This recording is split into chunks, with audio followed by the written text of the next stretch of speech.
Good morning and welcome everybody to Race Road Tax's U.S. Trophy West Series presented by XGL Motorsports. We're here for round 7 and 8 at the Grand Junction Motor Speedway here in Grand Junction, Colorado. My name is Alexander Searle. With me in the booth is going to be Brad Dalton here. Brad, this is your first time in the booth with us here at Kart Chaser. You're more on the esports side of things. Tell me about how you're feeling heading to this weekend. Yeah, good morning, everybody. It's really nice to be joining Kart Chasers for the first time here. I'm feeling really good. I'm enjoying this. This has been kind of a bucket list thing for me since I started doing esports commentary and sim racing commentary. I wanted to really get into the real life side of things. And of course, karting is traditionally in motorsports where the best start. They start with the karts, they work their way up. And that is what I'm excited to watch today and just see how all these drivers do through the series. And we'll see, maybe some of the sim racing can translate to the real world. Only one way to find out, and we'll see how it is by the end of the day today. Sure, couldn't have said it better myself. Well, we don't get to go to Colorado too often on the karting side of things, but when we do, obviously we get a great background of all the beautiful mountains. I'm from Florida, so I don't get this very often, so it's awesome to see here all the mountains, the great scenery behind us here on this racetrack. Speaking of racetrack, Grand Junction Motor Speedway. This is an amazing facility here. Beautiful flowing racetrack. Let's walk you through a quick lap here.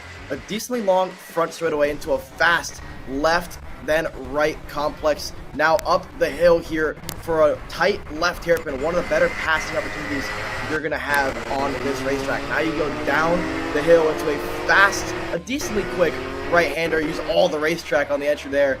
You see Kyle Drysdale there using all the racetrack possible. Now this is going to be a fun left, right, left, tic-tac-toe sort of section, and then a tight left-hander. If you open up too much, you're going to leave it for passing opportunities for drivers behind you. Now, sweeping through a fast left-hander here into a decent passing opportunity for a right-hander, which is good for a switchback here if you set it up properly. Again, now up to one of the final corners on the racetrack, a double left here, onto the front straightaway, and that's a lap around GJMS here in Grand Junction, Colorado. A lot of passing opportunities. I think this is an amazing racetrack.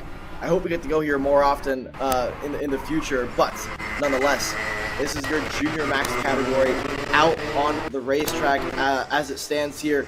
Brad, we have a pretty tight championship battle all throughout the classes here, but in the junior class, it's one of the closest we have. Gage Corn, with drops included, is your points leader heading into this weekend. This is the final weekend of the U.S. Trophy West Series. Gage Corn leads ahead of Antoine Lemieux by 7 points.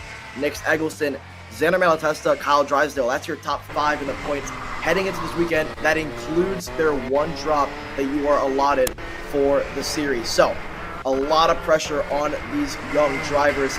55 points, the max for each of the heats and the final. So, a maximum possibility of about 165 in the cards for a day's total. So, for 2 days combined, 330, the maximum points you can get. So, a lot of points on the line with Gage Corn leading by 7 points. It gives you a decent idea of how close it is. Anything can happen. There's a look at Gage Corn, your points leader heading into this weekend. But for these young drivers, a lot on the line. The winner, U.S. Trophy paid entry at Newcastle Motorsports Park later this year in August. You also get a free set of practice tires. Second place in the points gets a free entry into the U.S. Trophy into the U.S. Trophy final. And then third place in the points gets a partial paid U.S. Trophy final ticket. So, a lot on the line for these drivers. Top 3, a pretty solid prize there to go to Newcastle for the U.S. Trophy final. But yeah, so points are tight all throughout the classes here, Brad. Yeah, and it's going to be something that we'll talk about through warm-ups with the other series, but the Junior Max is really the one that I'm keeping my eyes on because, again, the points between Gage Corn and Antoine Lemieux is 7-point gap with the drop week applied, and it looks like Gage Corn took the drop week in round 2, and it was round 4 for Antoine when the drop week was applied. So you think about that. You cannot afford to have a bad weekend here for any of these drivers. This needs to be the weekend that you are on your P's and Q's and you nail every single corner. Banana straight, you need to have it together. The main straight, turn 1, no airs. You've got to keep it flowing the entire race. Keep things moving because you need to have a successful weekend here if you want to be at the top of the standings at the end of this weekend, because this is it. There is nothing else after tomorrow that for this Trophy West series. It is here, done, dusted. You cannot afford any errors this weekend.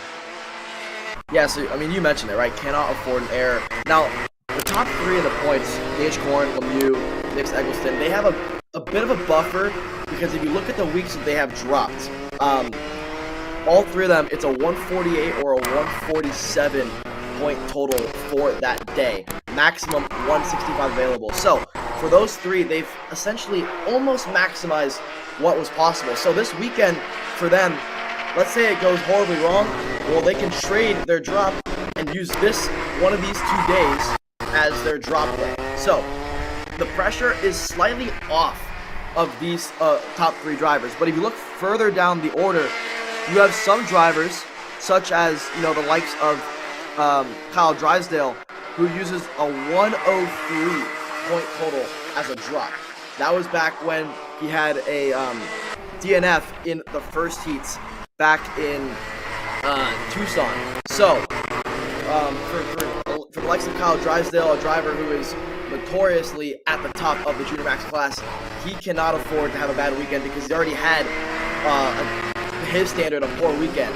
But for the likes of Gage Corn, who has a pretty hefty points total as a drop, you can head into a weekend like Colorado, where today or tomorrow you can afford to maybe drive slightly aggressive, make a mistake, and it's okay because you have that buffer.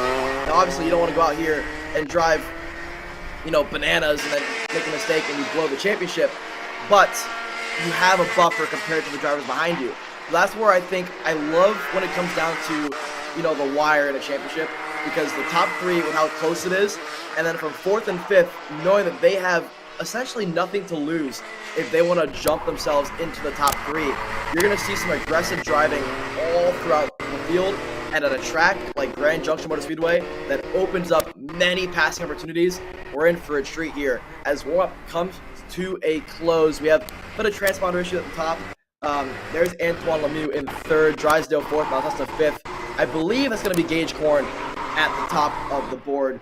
Got his hand in the air there after the checkered flag is up, letting everybody know that he's slowing down. But beautiful racetrack, beautiful scenery here at Grand Junction Motor Speedway. This is just the warm-up sessions. We have 3 more to go after Junior Max. Next up is going to be the Mini Max drivers here. Some of the youngest that we have in our U.S. Trophy West series, but still some of the best that we have. That being said, this is the first of 4 warm-ups this morning. We'll be right back after a quick commercial break.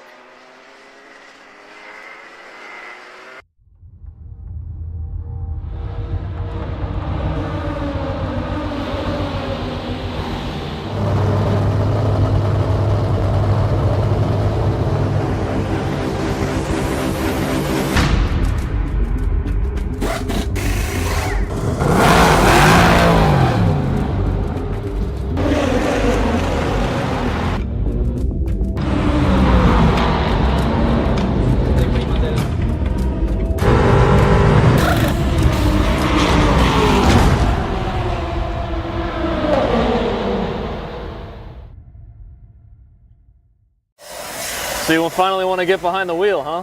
Yeah, I've been shooting for 3 years and I've never got to drive.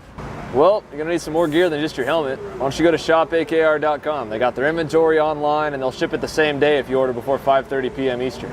They got shoes? Yep. Gloves? Yep. Rib protectors? Got those too. Can they make me go fast? No. Here at Acceleration Kart Racing, we've got everything you need to get on track. What happens next? Well, that's on you. Check us out online at shopakr.com.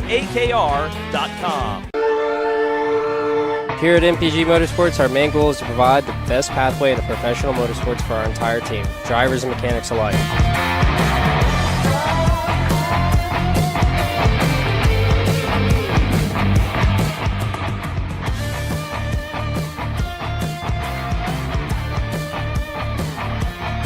based out of Whiteland Raceway Park in Indiana. For more information, contact us at chase@mpg-motorsports.com.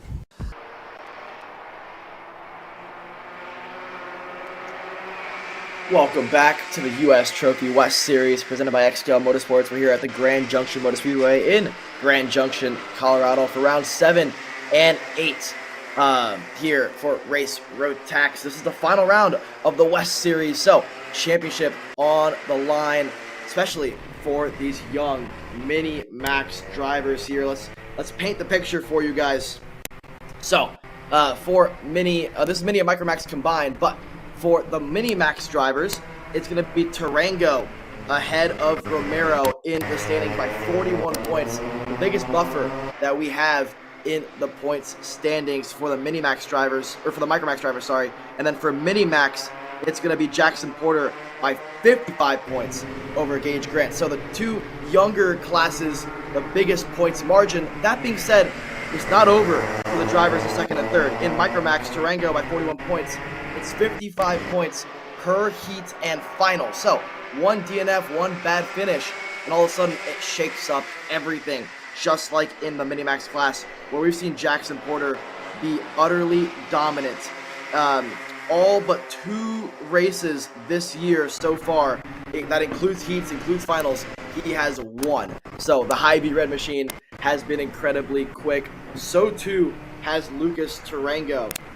We saw him go up against the likes of Cam Becker in the first couple rounds and make things really interesting. But other than that, it has been the Lucas Tarango show all throughout. There's been only a handful of races that Tarango has not won, including the heats, including the finals. So it is no surprise to me to see the likes of Tarango, the likes of Jackson Porter lead their classes respectively. That being said, these young drivers, the youngest that we see, the future, I'd say, of the sport, tends to put on a pretty good show for us. Yeah, and that's going to be the fun thing as you watch through with these drivers like Lucas Tarango. And again, they're the younger drivers. They're the future of racing. These are the names that, in karting now, you watch them and think about where they're going to be in 10 years if they keep this up. Think about where they could go. The sky is the limit. The possibility is endless for them if they set in now and they secure now. And if you look at the points Lucas Tarango and going Jackson Porter, I mean, they are there, but you can't discount Gage Grant and Harrison Jeffrey there. They're not that far off. And, as we just talked about in the first warm-up session, one small error from any driver at the top of the points can really cause a problem and can mix up the standings. Just because you've got a 41-point lead or even a 55-point lead, that is just one heat race. You have an error in one heat race, and it's smooth sailing there. It can be settled in. A bad weekend, 2 heats, and you might not be leading the championship at the end of this. So keep your head on, keep it consistent, and just do what you need to do this weekend. The pressure's off a little bit with the drop round applied, but remember, if you have 2 bad heats here, if it's just not your weekend at all, not your Saturday, it is going to be a big problem coming up. Exactly, like you mentioned, with these young drivers having the buffer like Tarango does, like Jackson Porter does, maybe it takes some pressure off, but it's not all the pressure, because you still need to deliver like you have for the first 6 rounds of this championship series. So with today and tomorrow still in the cards, like I said, 330 points on the table.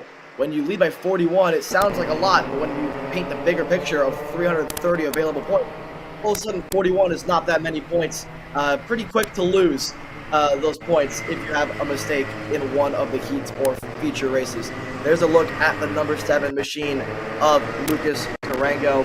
4th right now in the warm-up session, but this is obviously the micro and the mini max categories combined, so it'll be a little bit different with the mini max drivers being quicker than the micro max drivers. Still goes to show you how quick Lucas Tarango is on board that micro max machine to put it 4th overall as it stands. Jackson Porter topping the boards there. He is your fastest mini max driver in this warm-up session.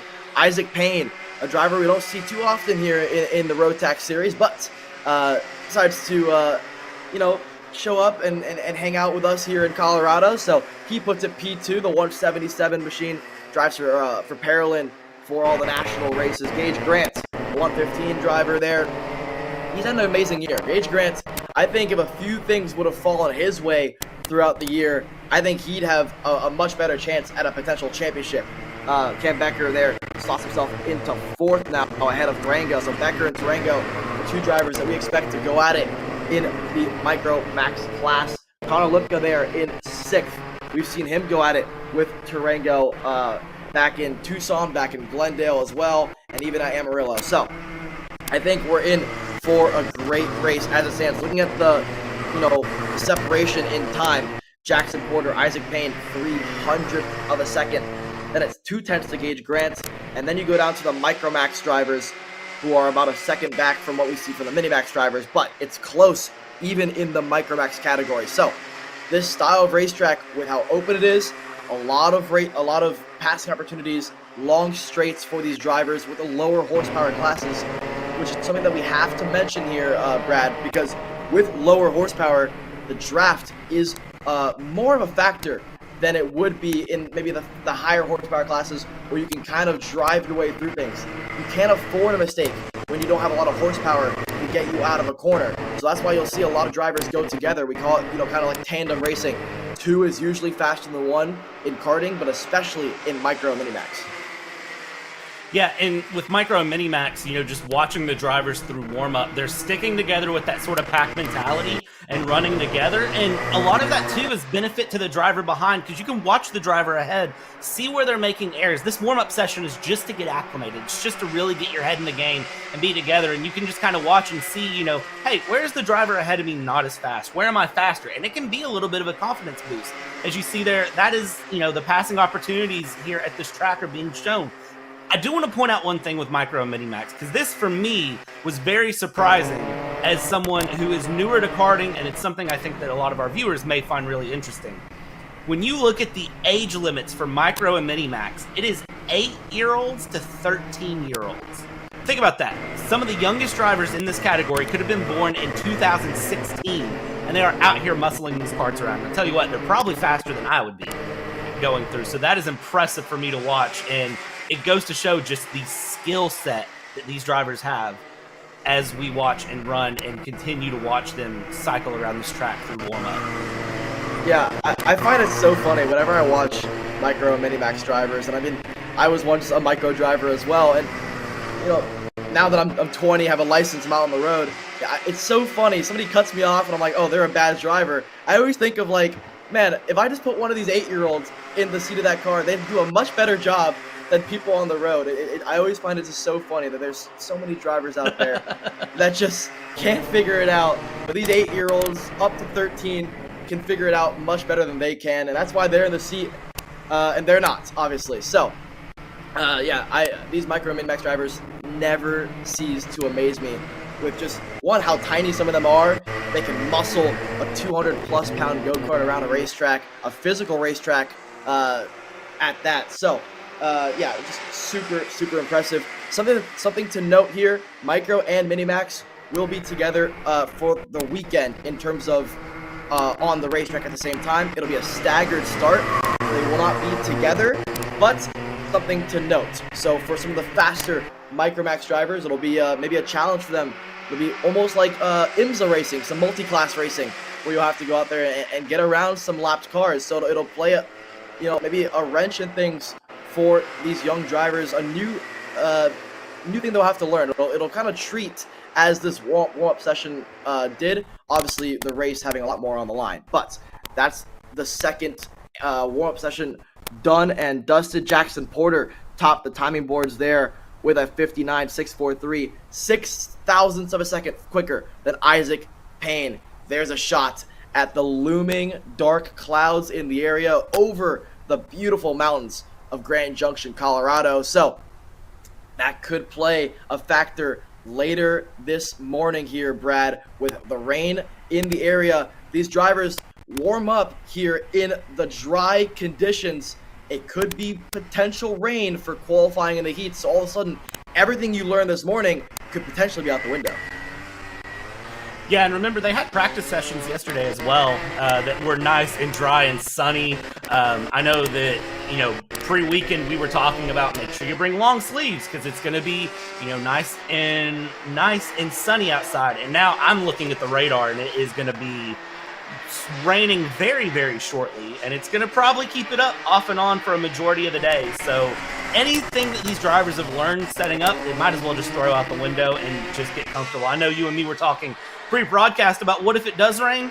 Well, I have a saying that I like to say, and rain is the great equalizer. Rain loves to mix everything up. So I'm excited if it rains because it's going to make things very, very interesting as we start the warm-ups here for our next class. And this is going to be the Masters Max warm-up. This, I think, is where championships are going to be very, very interesting as well, which, granted, every one of these championships are very close. But the Masters Max, I think, is going to give us some good action through the weekend. Yeah, for sure. The Masters Max drivers always put on a show. You know, we like to call the Masters guys the crazy old guys, right? Because, you know, these are drivers that are, you know, in their 30s, in their 40s, even 50s, and they're out here wheeling a go-kart around the racetrack. Something that I hope when I'm in my 30s and 40s I'm doing in the Masters class. So, yeah, these guys are always so fun to watch. Clayton Kessler out here, Christopher Mann's out here as well. We have the likes of Billy Cleveland, obviously, in third there. Renee Bine in fourth. This is a class that usually is combined with the Senior Max class. Now they get their own class here, the Masters Max, by themselves out here on warm-up. Like we mentioned earlier, though, right? Yesterday you had practice. This morning, warm-up. It looks dry so far, but the radar is telling us a different story. And with potential rain in the area, it could throw a wrench in things in terms of what you learned throughout the weekend, the progression of yourself, the progression of the setup. You might feel as though you finally found what it takes to get to the top, and then the rain comes. So, like you mentioned, it's the great equalizer though. No matter if somebody might be a second quicker than you in the dry, the rain is totally different, requires a different finesse around the racetrack.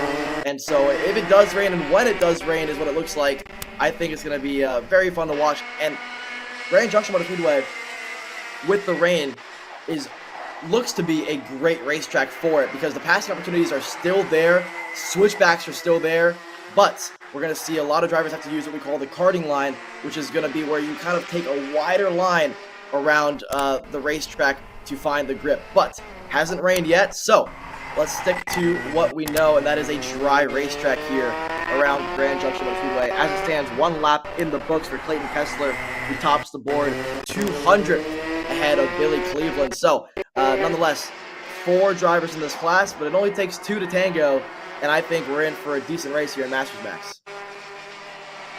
Yeah, 2 to tango, and I will tell you right now, I think 2 to tango is going to be the story of the weekend, because it is just going through. It's very close. It's Billy Cleveland that we're watching there, who is trying to chase down the 618 of Christopher Mann, and again, this is just warm-up. These guys are just warming up, and if you were to look at this, you would think that this is the race action. They are right neck and neck going through, and again, this is that driver behind is just learning. You're learning what your competitors do. You're learning how things go. And again, these guys are anywhere from 32 and older. So these are, you know, the mad old lads, for lack of a better phrase, that are running it through. I mean, they're having a grand old time. I hope I'm out there one day myself. But this is the case where they are just really learning things. They're going through and, you know, take advantage of the warm-up for warming up and just knowing where you're at and what you're doing. They're muscling around 385-pound go-karts, and that is absolutely crazy to think about as they run through. And you see the 658 there hopping the curves and going through. You've really got to nail this track top to bottom there. And Billy Cleveland with a 55.466, down up by less than a tenth. I mean, he's doing it. We'll see how it goes in the race, because obviously a warm-up session is not qualifying and it's not a heat, so we'll see how things stand at the end of today for him, if he can keep that pace up, that momentum up.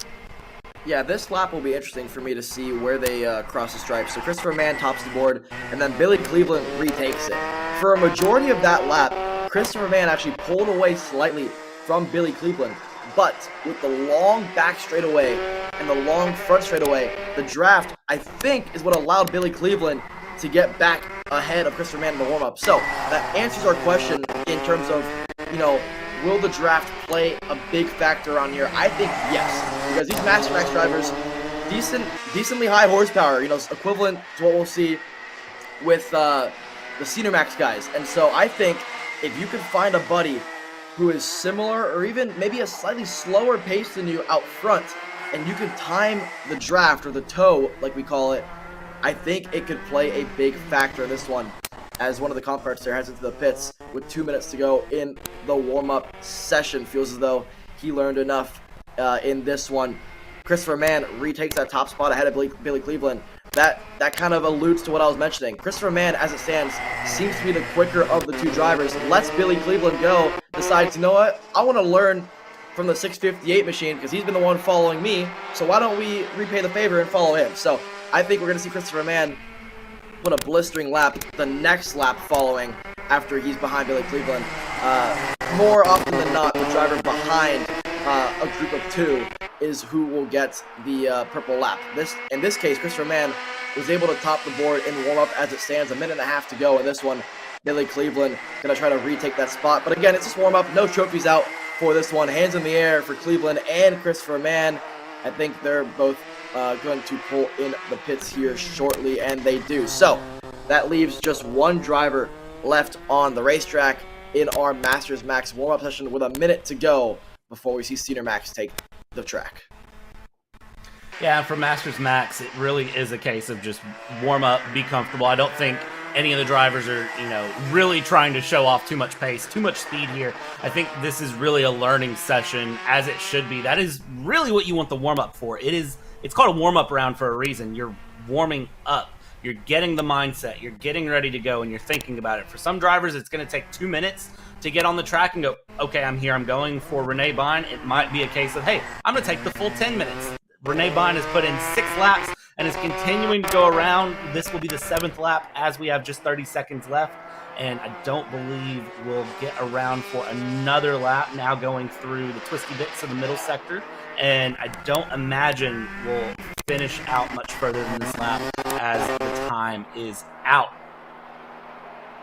Renee Bine down the back straightaway here, like you mentioned, going to take the full time here for the warm-up to really see if he could find any more pace before the qualifying session as it stands.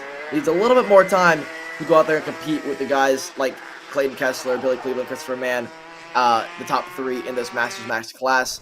He's going to miss the pit lane and keep going. So he'll get one more lap here before the checkered comes out for the warm-up there. Checkered is now out for the warm-up session, and Renee Bine could not improve on his best lap, but nonetheless completed the full warm-up session. Got to test as much as possible before the qualifying later this morning. So Christopher Mann, Billy Cleveland, Clayton Kessler, that's your top 3 in the Masters Max warm-up. When we come back, we're going to go for some Senior Max warm-up sessions.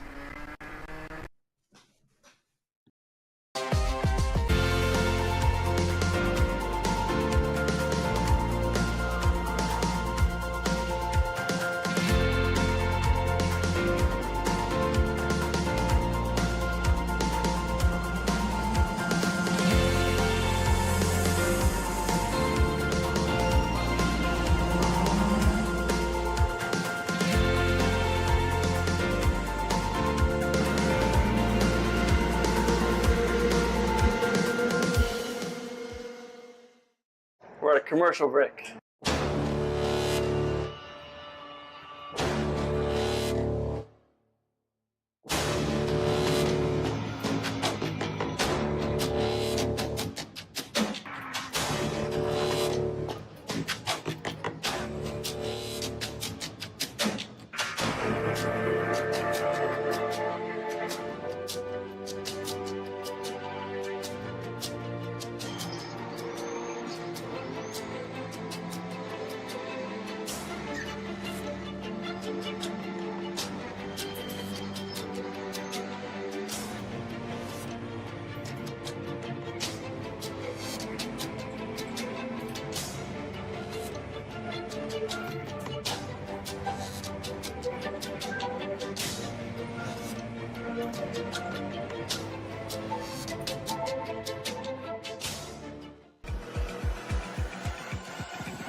Here at MPG Motorsports, our main goal is to provide the best pathway into professional motorsports for our entire team, drivers and mechanics alike.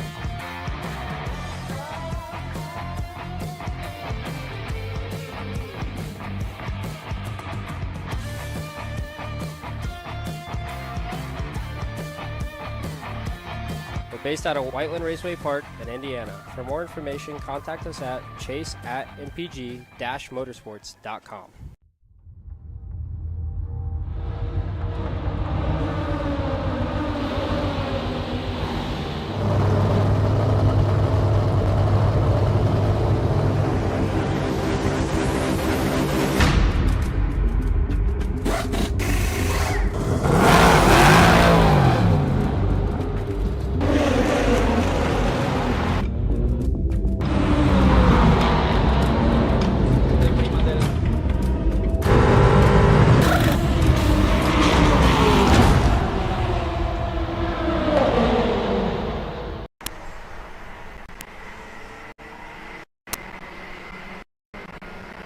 West Series presented by XDL Motorsports. We're here at Grand Junction Motor Speedway in Grand Junction, Colorado for rounds 7 and 8 of the U.S. Trophy West. This is Senior Max warm-up underway, 6 minutes to go in the session. This is one of the tightest battles we have in terms of championship standings all throughout. Let's run you through it here. Cooper Auclair, after the drop, is your points leader ahead of Frederick Lemieux, Griffin Dowler, Giovanni Santora, and then Spencer Smith there in 5th. Cooper Auclair has a 26-point lead over Frederick Lemieux, 39 over Griffin Dowler. But, like I mentioned earlier in the broadcast, 55 points on the line for each of the heats and the final for each day. So, while 26 points sounds like a big buffer, if you paint the bigger picture with how many go-karts are in this class, how little room for error that we see there with the 301 machine of Gio Santora, little room for error, all of a sudden 26 points doesn't sound like a lot. And so the pressure is still on for the likes of Auclair, the likes of Santora, Griffin Dowler, and others here. As it stands, one lap in the books, Micah Hendricks is your fast warm-up driver as it stands. Cooper Auclair P2, then it's Theo Kikati in 3rd, Gio Santora 4th, and then it's going to be the likes of Santora in 4th there, Griffin Dowler 5th. Yeah, watching through, Theo Kikati is now up into 1st place, so drivers are swapping fastest laps back and forth through warm-up, but again, this is warm-up. They've got to learn the track now, they've got to get comfortable now, take what they find, and then in an hour they get to do it with qualifying and get things on the board and get it together. It's really a case of, with this many karts on track, 18 karts, it is just run and go and I don't even want to say enjoy yourself. It's run and go and just enjoy what you're doing at the moment, because this is probably the most relaxed session you're going to get the entire weekend is this warm-up session here on Saturday morning. And really, yeah, I'm watching these karts go around, and they are using all the curb. They're doing everything they can to put things together as they come through the corners and down into the banana straight here, as it's called. And I love that GJMS calls it the banana straight. Grand Junction, you know how to name a track banana straight. And you can see why it's named that by the shape of it, of course. But I just enjoy that there's a little bit of character to this track. It names it through as we go through the warm-up session here. 18 karts on track. Times are swapping back and forth. But as of right now, it's a 53.973 that's fast time. But they are separated by pretty much a rate of knots. Just a second separating the top 14 karts. There's a look at Adam Rylance there. Sits 4th as it stands here in the warm-up session. Rylance has been in the kart since Supernats back here at Grand Junction Motor Speedway in the Senior Max category. Looking quick, feeling pretty confident here heading into this weekend. So Rylance can be one of the drivers to look out for. Doesn't have any championship implications, which is some of the most fun that you can have as a driver heading into a weekend, knowing that really there's no pressure on you at all, but you can still go out there and have fun. As long as maybe you don't mess up the championship for other drivers, that being said, for the likes of, maybe Adam Rylance, that's not really in your vocabulary, right? It's not your fault if maybe you finish ahead of somebody else, maybe mess up their championship hopes. You're here to go out there and have one goal, and that's to win the race. And so for Adam Rylance, he's showing up here. It's fifth in warm as it stands. So for drivers like Eau Claire, like Santora, like Dowler, who have championship implications on the line, having a driver come in as quick as an Adam Rylance, it could put pressure on you to go out there and finish ahead of that driver, knowing that he potentially could slot you down the order in championship standings. So for Theo Kakati there, Cooper Eau Claire, that's your top two. Santora still third, Micah Hendricks fourth, Rylance fifth. A few drivers who don't have any championship implications. Kakati, Hendricks, Rylance, they're only here for one goal, and that's the win. There's Frederick Lemieux. She had a great start to the year in Arizona. It's plateaued slightly for her, but still sits top three in the point standings. A potential championship win is in the cards for her with a good weekend. A minute to go here in the Senior Max warm-up. Not much shuffling down the order in the warm-up standings as it stands, but like we've been talking about all morning long, Brad, really it's just biding your time until the rain comes. Now, potentially, for some drivers, if you're doing enough of a rain dance, maybe it doesn't come. But with the dark looming clouds in the area, it seems as though it may be inevitable. That being said, as long as you can get a decent lap in the dry, even if it happens during qualifying, you'll be in good hands. Yeah, and that is, I think, going to be the key. If you know the rain is going to come and you know that it's on the way, you might as well get your warm-up, be comfortable, and just fingers crossed, toes crossed, legs crossed, arms crossed. Hope that the rain holds off long enough for you to get one good qualifying lap. And we see this a lot in different motorsports, that it's let the rain hold off, get your one dry lap in, make it count, and be done.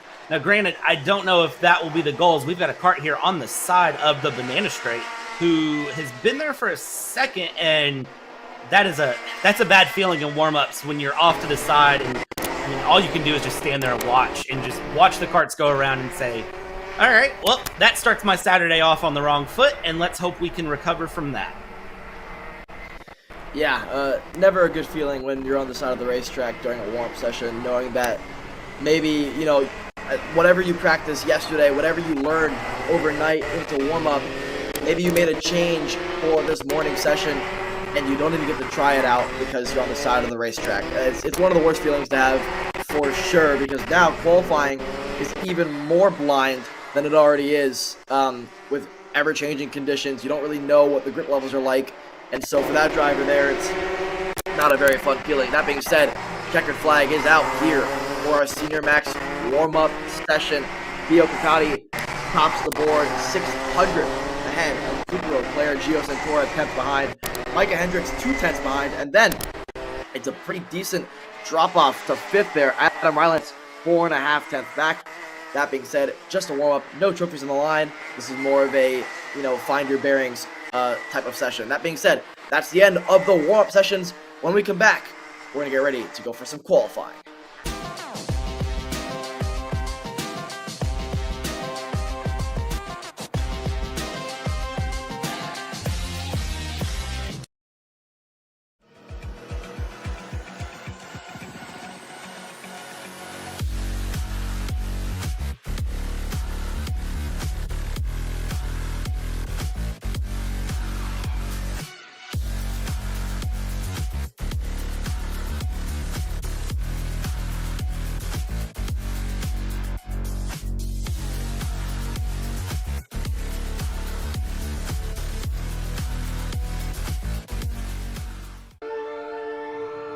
Here at MPG Motorsports, our main goal is to provide the best pathway to professional motorsports for our entire team, drivers and mechanics alike.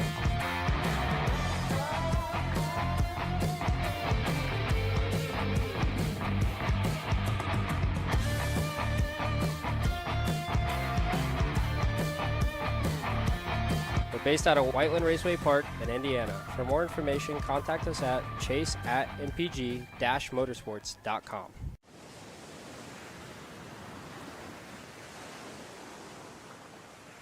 Shh. Can you hear it? 1 week where the silence is broken.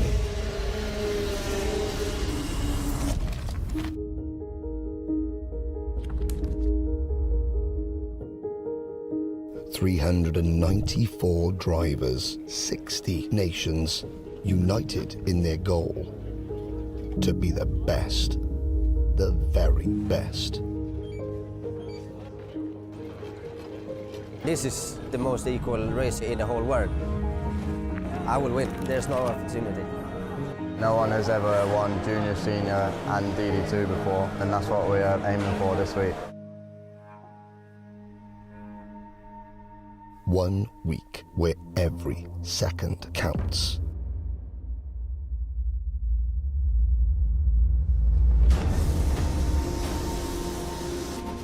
Every corner, every pass. The competition does not get tougher than this, closer than this, more intense than this.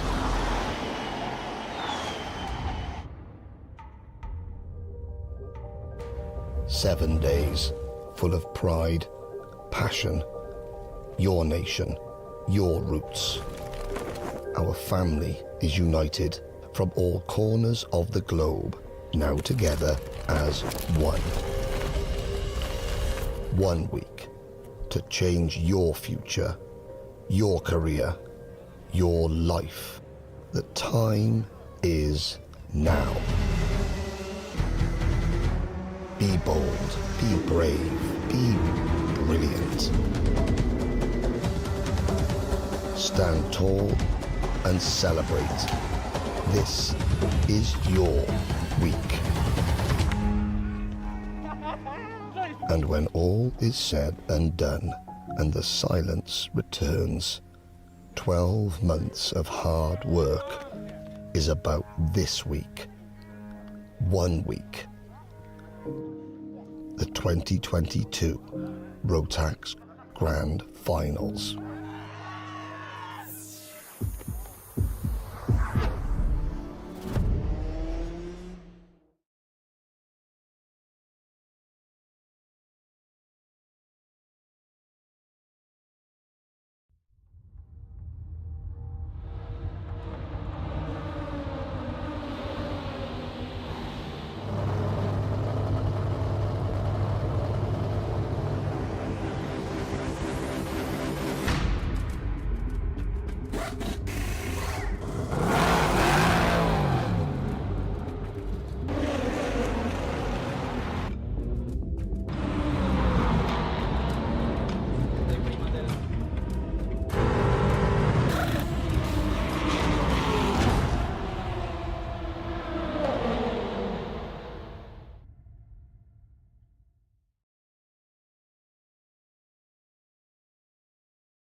Welcome back to Race Rotax's U.S. Trophy West Series, presented by Xscale Motorsports. We're here at Grand Junction Motor Speedway in Grand Junction, Colorado. This is round 7 of an 8-round championship series, which concludes tomorrow.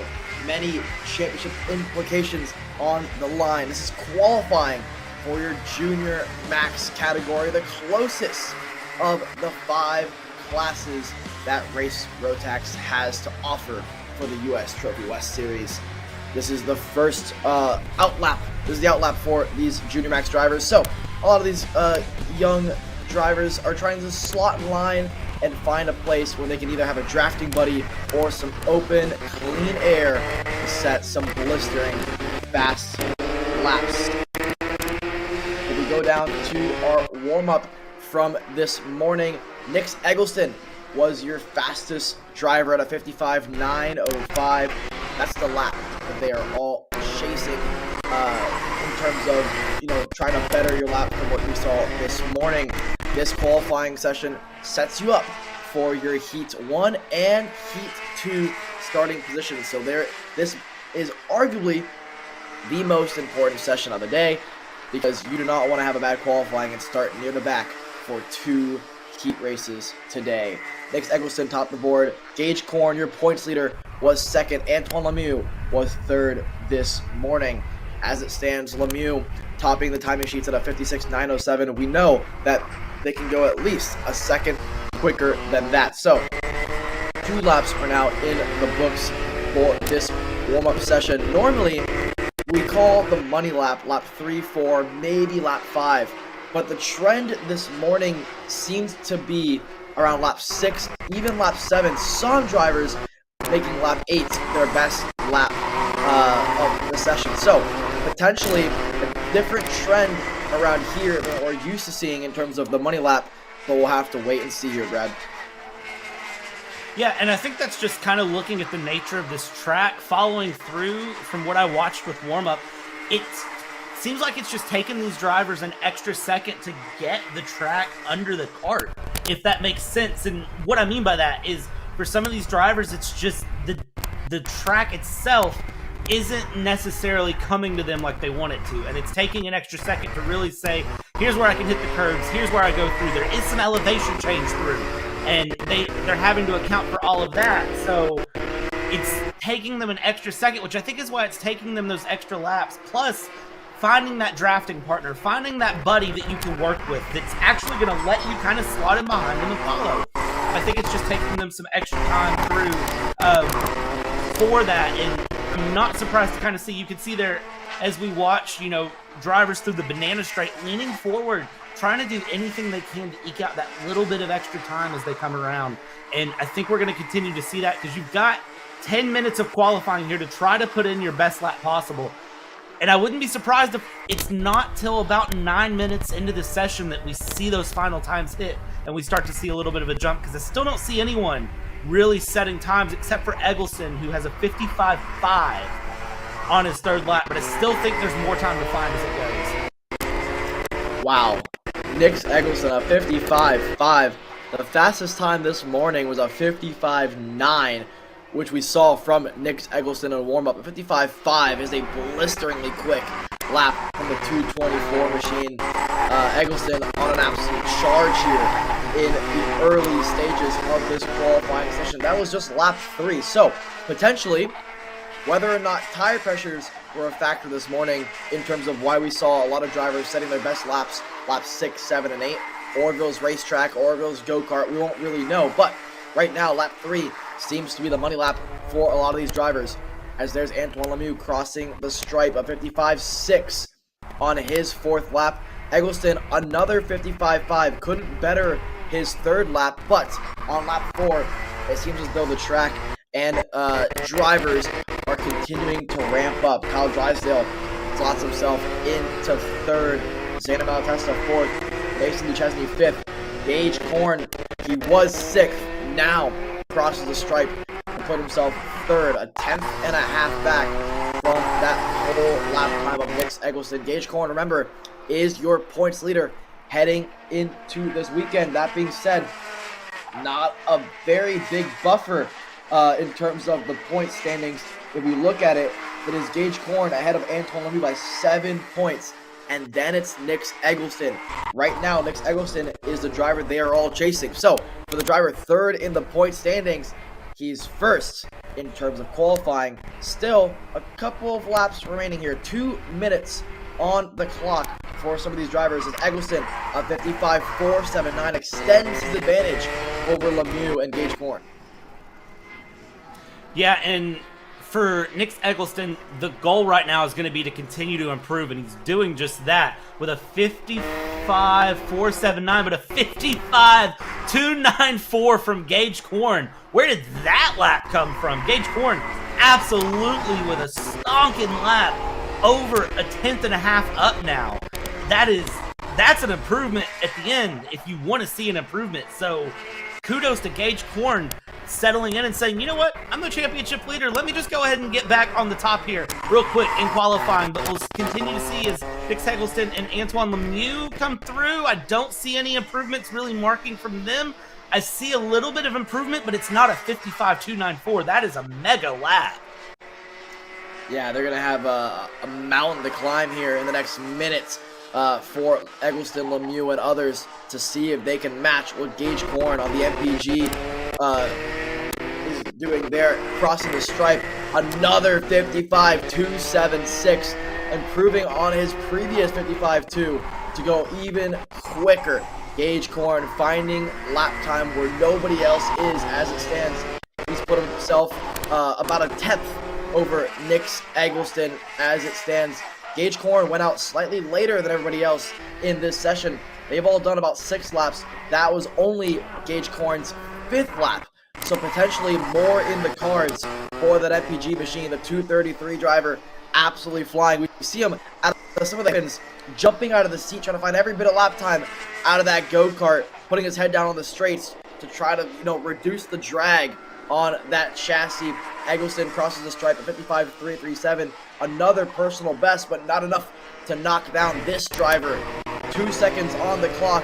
Checker flag's about to be thrown in the air. Gage Korn, as the checker does come out, 55.3 on his final attempt at improving his lap time. As it stands provisionally, your pole sitter, but Eggleston, Lemieux, Malatesta, Drysdale, and Duchesne still have one more chance at it.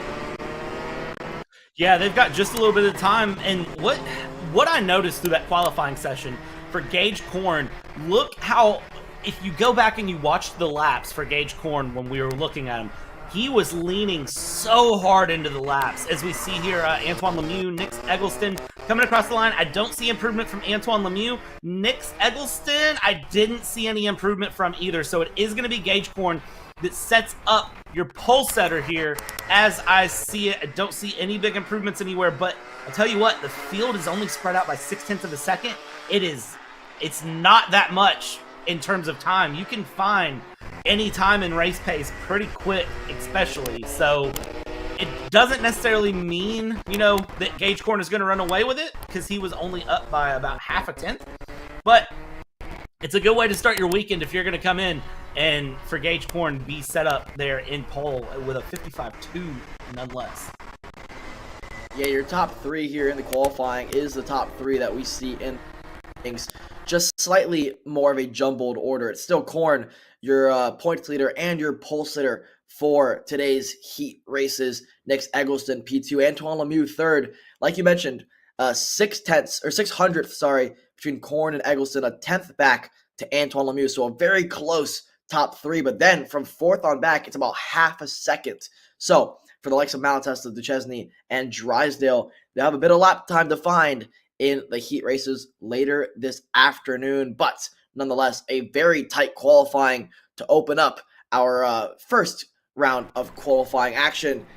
Now we're getting set to shift our focus to the Mini and Micro Max drivers, the youngest drivers that we have here in the Race Rotax US Trophy West Series. This is the combination of the 2 classes, but nonetheless, these drivers always put on a show for us. Yeah, these Mini and Micro Max drivers, I love it. I love it. This is going to be where I really want to see how they do as they come out here getting around on the outlap, you can see just the head. It's locked in there as we watch, and we see the drivers, they're ready to go. These drivers are ready to go and put on a show, and they know qualifying is important. They're going to put in some time as we're down the banana straight. Look at that, tucking the helmet, ready to go here. And the Micro and Mini Max, looking at practice times in the minis, it was Porter with a 59.643, and in the micros, it was a 1 minute .8 for Becker. So they're not separated by that much time, even though it is the two classes combined to one. They run very similar lap times. Yeah, very similar lap times for the Mini and the Micro Max drivers, but the Mini and Micro Max drivers, the Mini drivers will still have a slightly faster lap time, about a second quicker than what we see from the Micro Max drivers. Nonetheless, getting some reports here. Obviously, we're in the booth, but getting some reports from some of our camera guys. Raindrops in the area. So, obviously, with these slick tires, with raindrops on the racetrack, it doesn't affect too much if it's just raindrops. As long as you can get heat in the tires, you shouldn't see too much of an effect in lap time in overall go-kart performance. If those raindrops become heavier and more abundant, then things become a bit more difficult for the drivers on the racetrack. So that is something to keep an eye on as this session goes on. That being said, if it is raindrops and they start to arrive at rapid pace, that means these early doors laps are the laps that will matter the most, because you want to set your best lap with slick tires on a pretty slick racetrack, not on a wet racetrack. That being said, pressure's on for some of these drivers here, as one driver has spun around in the final couple of corners here at GJMS, but they got that driver back up and running. One lap in the books. Isaac Payne tops the board in Mini Max as it stands. Gage Grant there, second for Mini. Jackson Porter as well moves up in the order. So this is going to be a tight field here. This morning it was Jackson Porter in the Mini Max class that topped your timing sheets at a 59.6. Right now the best lap is a 60.4. So we know there's more lap time on the table. Obviously just a lap and a half in the books. But if there are raindrops in the area, these early laps are the important ones.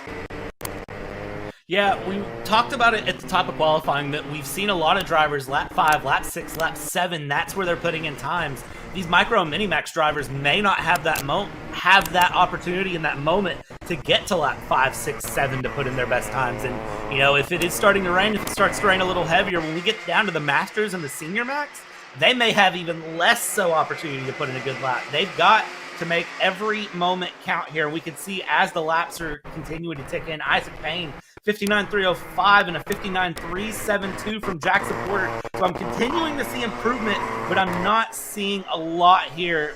And you can tell that the drivers are really trying to take the opportunity. We'll continue to try to check with our camera guys and see if the rain picks up. If it is light, then the slick tires will continue to work. They'll continue to just be able to run on these slick tires, not have too much of an issue. They'll just have to be a little bit mindful that there could be slippery bits here and there. But if it really starts to pick up, if the rain really starts to affect how things are, that is when I think we're going to start to see some of the drivers question tire choices, question decisions, and really have to be careful on the line. But if you can get the slick tires to continue to operate and work, that's what you want to do. Yeah, I mean, you said it well there. You have to be mindful, right? I mean, even if it's a pretty much 95% warm racetrack, no water, you still have to be aware of there potentially could be some drops that could, create a problem for you mid-corner. So, nonetheless, it looks as though this track is not collecting that many raindrops if it is in fact raining outside. And so for a lot of these drivers still finding lap time. This morning, the 59.6 was the best lap we saw on Minimax. Isaac Payton at a 59 flat. He's purple. Top the board for the Minimax class. Jackson Porter, he's been dominant all season long. Maybe has found his match here. Jackson Porter sits P2 as it stands. Gage Grant third. And then in the Micromax category, it's Cam Becker. A second clear of Lucas Tarango there. So, great stuff for Cam Becker as it stands. Connor Lipka sits in third in Micro Max as it stands at the moment. Remember, this is going to be a combined class, Micro and Mini Max. It'll be a staggered start, so Mini Max will start in their own class, and then further back will be the Micromax category. So a bit of multi-class racing going on, similar to what we saw earlier in the season with Senior and Masters Max. But now Masters Max has their own class, and Mini and Micro is a combined, field but staggered starts, which will make things very interesting to see how these young drivers are able to navigate multi-class style of racing. They're already having to do it in warm-up and qualifying, so it shouldn't be too much of an issue for these drivers, but still something new to learn. There's the number 16 of Cam Becker, sits at a 60.2 as it stands at the moment, the quickest Micromax driver on the racetrack. Connor Lipka slots ahead of Lucas Tarango. So Tarango, while he's had a great opening 6 rounds of the championship, has some work to do in the latter stages of this qualifying session and into the heats today. Yeah, we're hitting the crunch time now, is what I'm going to call it. We're hitting that point where the drivers need to really be putting in their laps here and getting the best time on the board, as we're down to about a minute to go here as it sits. Most drivers are on lap 5 or about to start lap 6. So if you've got any time in the tank, right now is the time you need to really get that moving and get forward. We continue to watch these drivers here through Banana Straits and around. That's the number 16 that we're checking out of Becker, who is, again, right behind. You get that drafting, buddy. You get that little bit of slipstream, and in these karts that are very light on horsepower and lightweight, that little bit of slipstream can make a big difference, especially down this long Banana Straight. And long is a relative term, of course, here in karting. And there we go. You're going to just let Becker through and continue to move around here into the right-hander hairpin, and then they continue to just go through. We'll see if anyone improves through. Jackson Port still in the head of the minis, and in micros, Cam Becker is still up ahead and continuing to try to find more time. And I don't know if there's much more time for these guys to eke out at this point as we continue to watch. And as I say that, Lucas Tarnago is proving me wrong with a 1 minute .9, finding his best lap on lap 5. Yeah, Tarango there found some lap time, still needs 7/10 to get up to what Cam Becker is doing. But we saw some really smart driving earlier in this lap. There's one driver around, I believe that might be Sebastian Johnson there in the 14 machine. But smart driving from Tarango, letting Cam Becker through, knowing that Cam Becker has been using Tarango's draft the past couple of laps, knowing that Cam Becker is quicker as it stands. So Tarango lets him through, and now he might be able to learn something from the MPG driver. You might see a pretty solid lap from Lucas Tarango in the coming lap and a half here, as checker flag will begin to fly here. Time is out. So this is the final lap for a lot of these drivers to make something happen. We saw Jackson Porter find traffic on this lap, so most likely not going to improve. Isaac Payne, as it stands, has not been able to improve. So too has Gage Grant. Becker still sits on top of the Micromax category, but Tarango, like I mentioned, personal best of 60.8. So still needs 6/10 to eke out what Cam Becker has been able to do. But for Tarango, a better lap than we've seen throughout this session. Good improvement for the number 7 machine. How about it for Paxton Romero? Out of nowhere, slots himself into 3rd. Porter goes into the pits there. Checker flag is out for all these drivers. So it's going to be Porter on pole ahead of Payne, ahead of Grant. And then in Micromax, Cam Becker ahead of Tarango, ahead of Paxton Romero. It's a tight field throughout both classes. It's going to be nail-biters all through the day. This is the qualifying order for heats 1 and 2. So for Porter, his dominant performance throughout the year continues, but only 700th of a second separates himself and Isaac Payne. And then in Micromax, Cam Becker has 6/10 over Lucas Tarango, who has some time to find before these next couple heat races. Look in the back there, the beautiful Colorado mountains, but with a bunch of clouds in the sky, dark, looming rain clouds in the area. We heard the reports of raindrops throughout that session. Didn't affect the lap times all that much, but with the Masters Max and Senior Max classes still to head out onto the racetrack, the rain could begin to play a factor. Those dark clouds, you're seeing small bits of raindrops on the lens there. So again, like I mentioned, it shouldn't affect all that much if you can get heat in the tires, but if those raindrops begin to really soak the racetrack, then it could throw a wrench in things.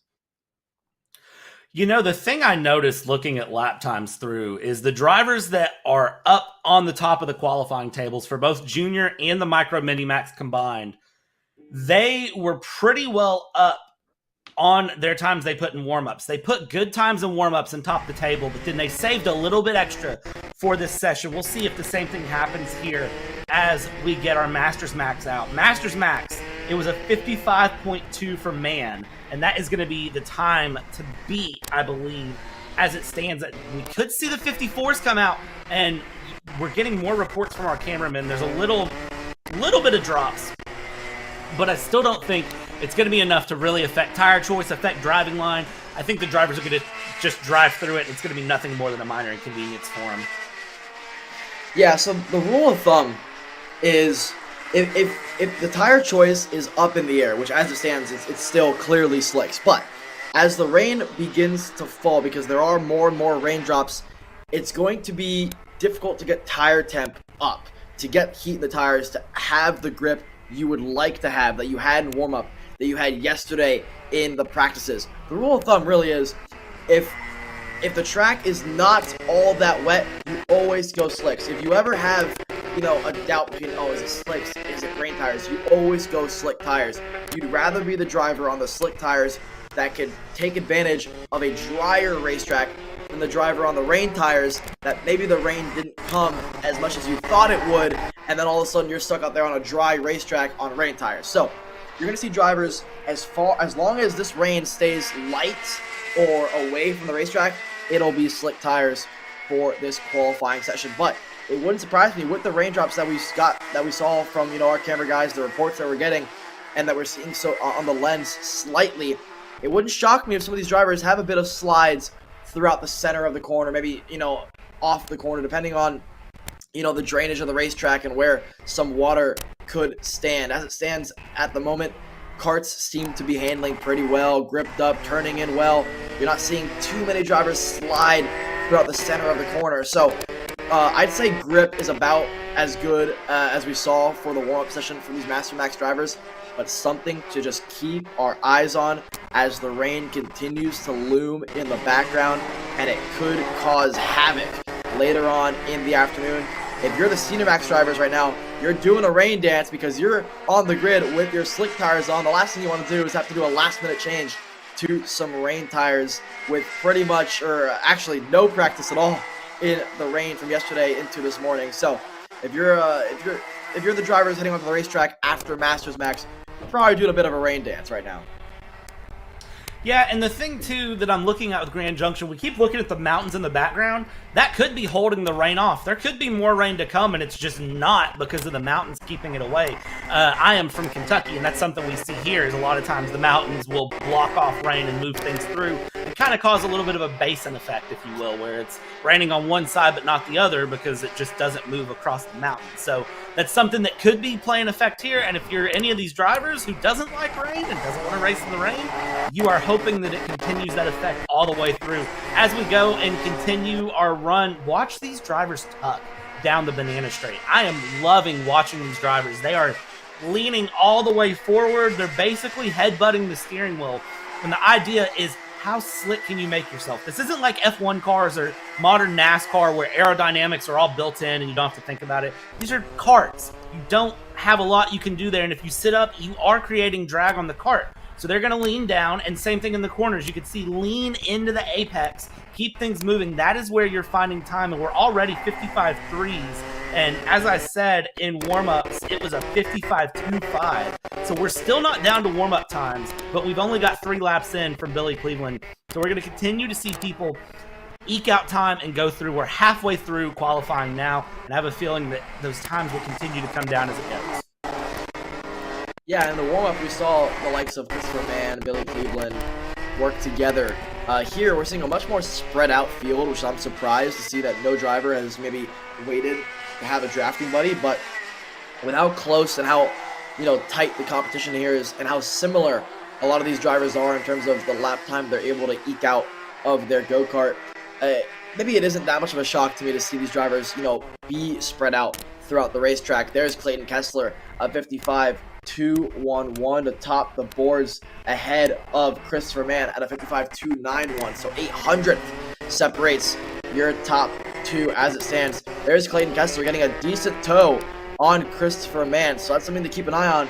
If you're Christopher Mann and you turn around, you see the comp cart behind you in your toe, it might behoove you to potentially lift off the gas a little, let him by, and get the same toe back on Kessler. Because as it stands, Kessler is in the best spot. He's in the hot seat as it stands at the moment. There is a 658 Billy Cleveland making an uncharacteristic mistake there into the dust. It looks like potentially a bent axle or something shaking there. Probably a bent axle on that 658 machine. So he's going to have to inevitably pull into the pits. His qualifying is done. So the best he's going to start is third.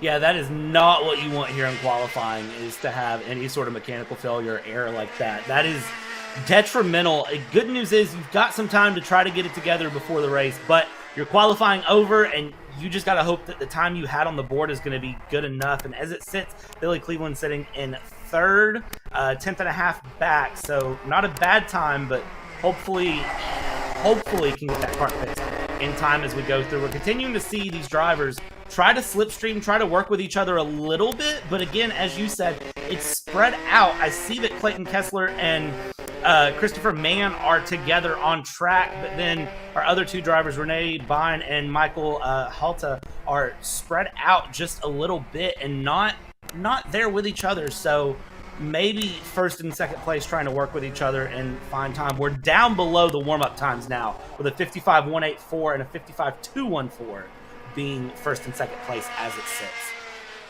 Interesting to note there, Christopher Mann lets Clayton Kessler by, like I mentioned the lap prior, which I figured he would do, but he let him through to try to learn Clayton Kessler's line and see, you know, maybe where he's losing some time, get a toe off the comp cart driver, and then they both pull into the pits there. So Kessler's in the pits, Mann's in the pits, Cleveland in the pits. It leaves just two drivers out there on the racetrack, Renee Bine and Michael Haltala there. They sit fourth and fifth as it stands at the moment. They have some time to find to get up to what the top three are doing lap time wise, but nonetheless, they're going to run the full qualifying session, which has 30 or so seconds left on the board. So about a lap and a half to go for both of these drivers to see if they can find any more time on their 57.9, 57.5, 57.6 lap times respectively.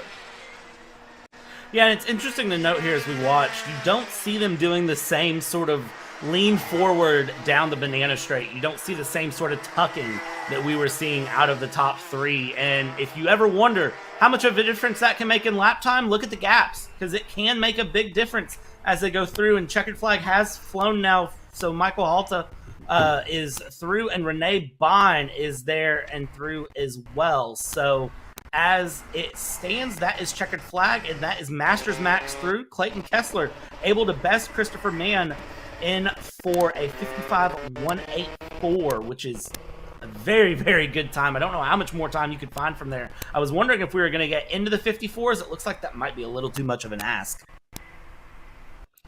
Yeah, maybe too much of an ask. Maybe some of the raindrops affected the grip levels more than we could see from the booth here. So, nonetheless, 55.184 improves on what we saw from warm-up.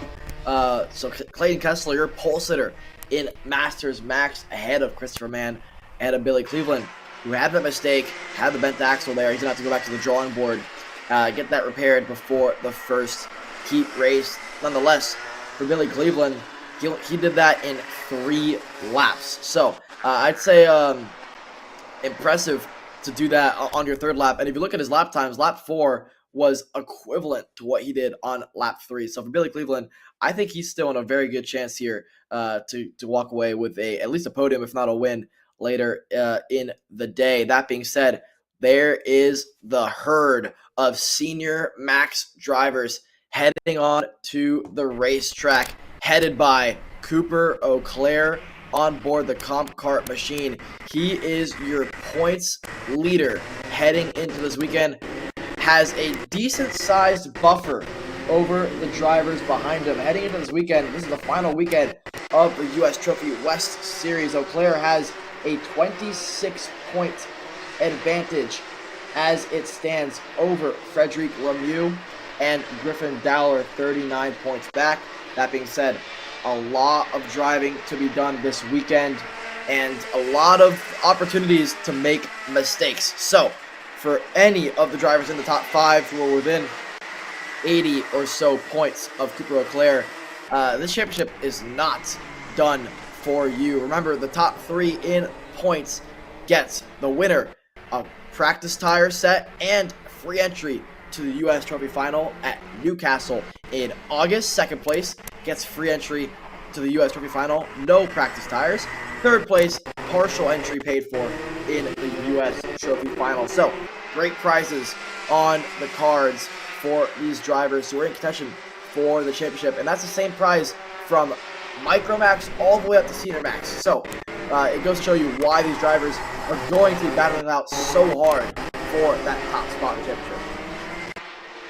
Yeah, and getting into the Race Road Taxes U.S. Trophy Final could be big for a lot of these drivers. It can make or break careers. It can make and break a lot of things for these guys, and that is the goal they are shooting for. So that is where things are going to be. The herd is out, and you can see the tucks, you can see the slipstreams, you can see everyone trying to make move, and as lap times come across, 54.111 from Giovanni Santora is kicking us off on the time. It was 53.8 from Kakati in the warm-up session. Theo is currently in second place with a 54.149, and right behind there, you can see first, second, third, Santora, Kakati, and Eau Claire are right there on your screen. 1, 2, and 3 riding the curbs around, and they are trying to find every millisecond that they can on these carts. Coming down the banana straight, I mean, they are putting power. We've got someone who is off there, the 377, and it looks like that might be a Ben Axel as well. The curbs not playing nice to any of these carts. You take too much curb, go up in the air, come back down, and your cart's going to be sitting about 5 degrees off where you launched it. Yeah, that's a 377 there of Landon Billy.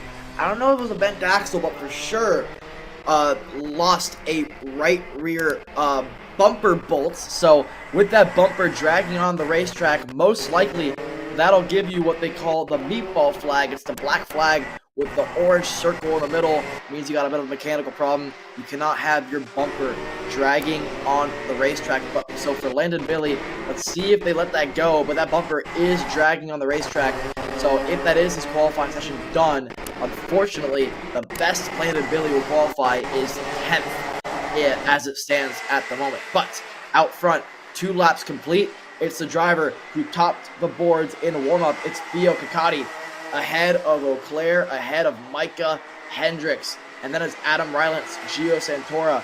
And then it's the 361 machine of Dylan Archer in 6th. But there's Gio Santora now retaking the top spot. He's in what we call the catbird seat, the catbird seat as it stands. He's the 3rd driver in line of this tow. It's Theo Kakati, then Eau Claire, then Gio Santora sitting in 3rd. So you're getting the double tow. You're getting a tow off of Cooper Eau Claire, who's getting the draft off of Kakati. So you're getting kind of a boost of nitrous almost, being that 3rd car in line, and it's really propelled him to that top spot. It's a group of comp carts here working together very well in 1st, 2nd, and 3rd. It wouldn't surprise me to see these drivers continue to work together for the remaining 3.5 minutes of this qualifying session. Yeah, the comp carts here doing very well to set 1, 2, 3 as it goes. So we'll see if they keep this up as it sits. Giovanni Santora improving yet again on that last lap to a 53.627. And we're continuing to see lap times stack in. If you're one of the front 2 carts, you know, you've got to ask the question, do you pull over and let Gio Santora away and ahead so you can try to benefit the draft? Or is it just run through? Was there a conversation pre-qualifying? No way to really know as it sits, but you can watch, and man, I love seeing the way these guys are tackling the curbs in these carts. They are not afraid at all. They are absolutely running over them. They're jumping them. It's great to see. I'd love to see an on-track angle of that, of just how aggressive they are hitting those curbs compared to how it seems here, because here it seems aggressive, and I'm sure on track, it's about 20 times crazier. Yeah, and there's Theo Kikati there heading into the pits. So too is Santora. So too is Cooper Auclair. So they got their laps done on lap 2 and lap 3 and said, you know what? That lap felt good. I can't improve any more than that. So the 3 comp carts into the pit lane with 2 minutes to spare in qualifying. So it could be nervous times for those drivers, potentially knowing that a lot of their main competitors have about 3 more laps of qualifying action to improve on their lap. Micah Hendricks on lap 5, a personal best of 53.802, sits in 4th. Adam Rylance has not been able to improve his lap as it stands. Griffin Dowler in 6th. Dylan Archer 7th. Frederick Lemieux, the closest driver in the championship standings to Cooper Auclair, she sits in 8th. And then in 9th, it's the 357 of Joel Lewis. And then it's Caden Bell rounding out your top 10 as it stands. But still, 1 minute, 20 seconds left in qualifying. Can anybody knock Gio Santora off the top spot? Nobody's that far off, but in the world of karting, that far off can be less than 1/10 of a second. So it's, I mean, looking at the times, you look at the timing table and you go, oh, well, most people are in the 53 or 54s. It can't be that much time to find, right?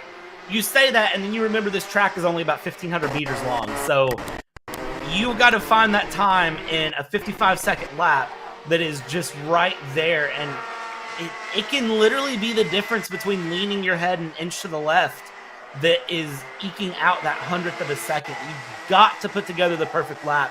And as we see, Giovanni Santora has managed to do that. Theo Kikati and Cooper Auclair have done that. And really for Frederick Lemieux, it is the question of, you know, you've got a decent qualifying place in 8th. How do you survive the race start now and go through? As I don't think Frederick Lemieux is going to find an additional time, as they are sitting in 8th. They have nobody around them to try to draft, slipstream, anything. They are just out on their own. They need a friend there, and they're not going to find it, as the checkered flag should be falling on qualifying in about 5 seconds here. Yeah, so this is the last lap here for Frederick Lemieux to see if she can find any more lap time out of her 54.268. She needs 6.5 tenths to see if she can get up to what Gio Santora is doing, but doesn't need that much lap time to get up to a top 6 starting spot, about 2 tenths to find for her. So it's interesting to see. You see Lemieux there through the final couple corners not use all the racetrack as she pulls into the pits there. Saw the micron, didn't see that she was improving on her lap time there. Checker flag in the air. Any improvements for any of the drivers further back? No. Nobody has improved. Looking down, the best lap time, Santora did it on lap 3. Kikati lap 2, Auclair lap 2, Hendricks lap 5, Rylance lap 3. The remaining drivers in the top 10 did it on lap 3 or 4, and then Dylan Archer did it on lap 5. So, with how long this qualifying session was, the money lap was between lap 3 and 5. So that's back to the trend that we were talking about earlier in the broadcast, where in warm-up, it seems as though lap 8, lap 9 even was the best lap, but that seems as though, I think our question was answered, that was most likely a tire pressure situation, maybe testing for the heat races later this afternoon. But for qualifying sake and for the track's grip levels, laps 3, 4, and 5 was the best laps for a majority of these drivers. That'll be key to note as we get ready to head into some heat racing action to see, exactly where each of these drivers, have their kart set up. Do they have it for an early race, late race pace? We'll have to find out momentarily. Yeah, looking through. Why do you come here? Is this your career? Or is it all about fun? A chance to get away and leave it all behind?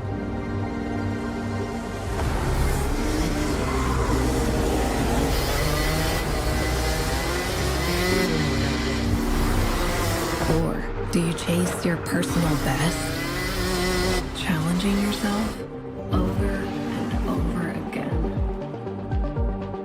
Why do you come? maybe you're here to collect moments. Good ones. And not so good ones. Where you can't afford mistakes because you want that victory.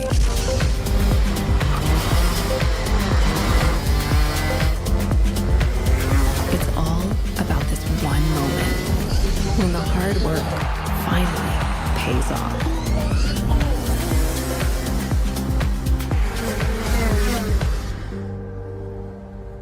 This is the place that brings us closer to the people who share our story. Whoever we are, Whatever we're here for, racing is who we are.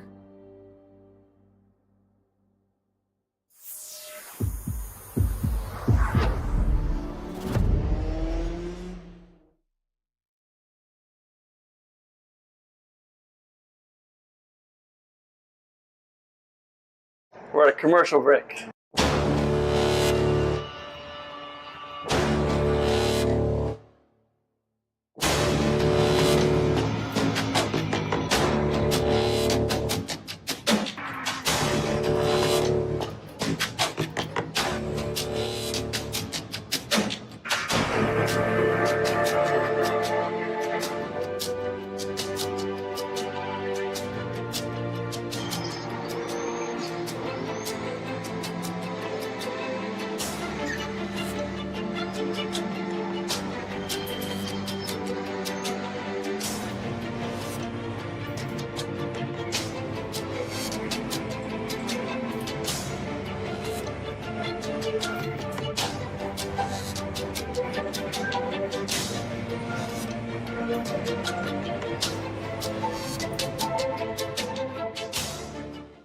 I need a new 219 chain. I need a 77 tooth roof sprocket. I need some more chain lube, and I need it probably as soon as like tomorrow.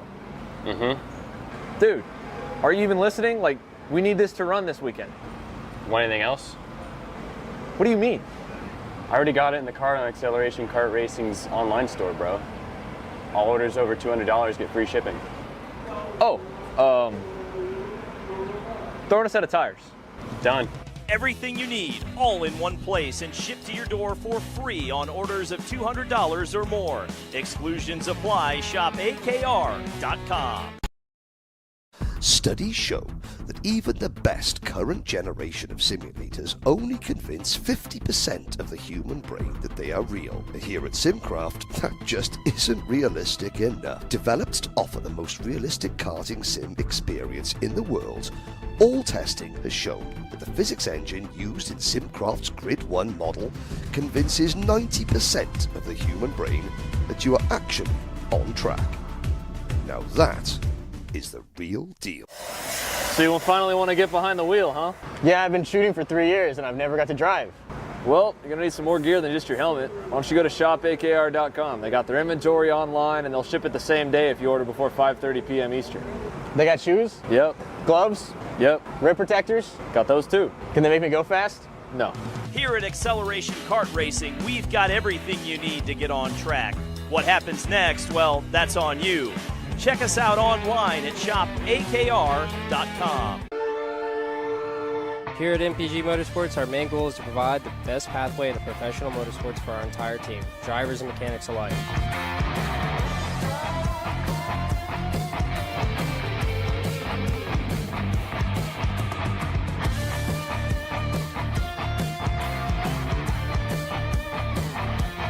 We're based out of Whiteland Raceway Park in Indiana. For more information, contact us at chase@mpg-motorsports.com.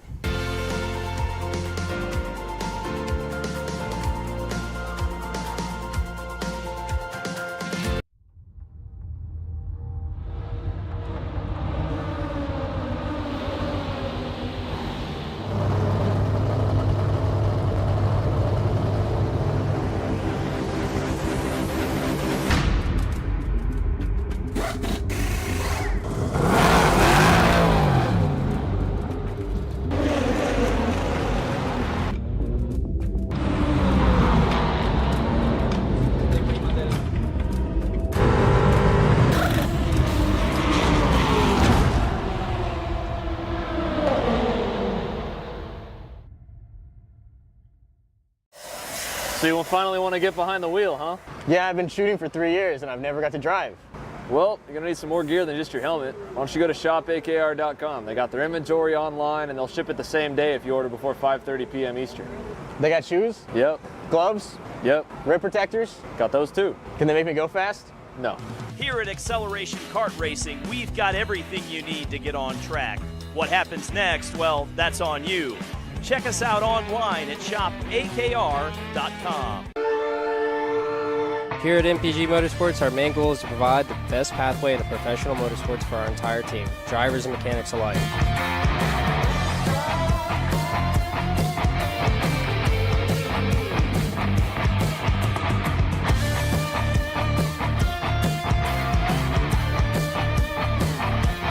We're based out of Whiteland Raceway Park in Indiana. For more information, contact us at chase@mpg-motorsports.com.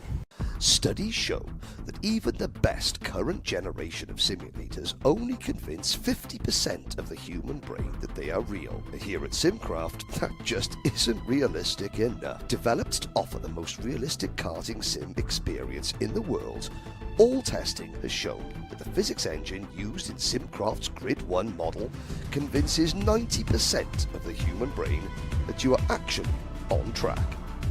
Now that is the real deal.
We're at a commercial break.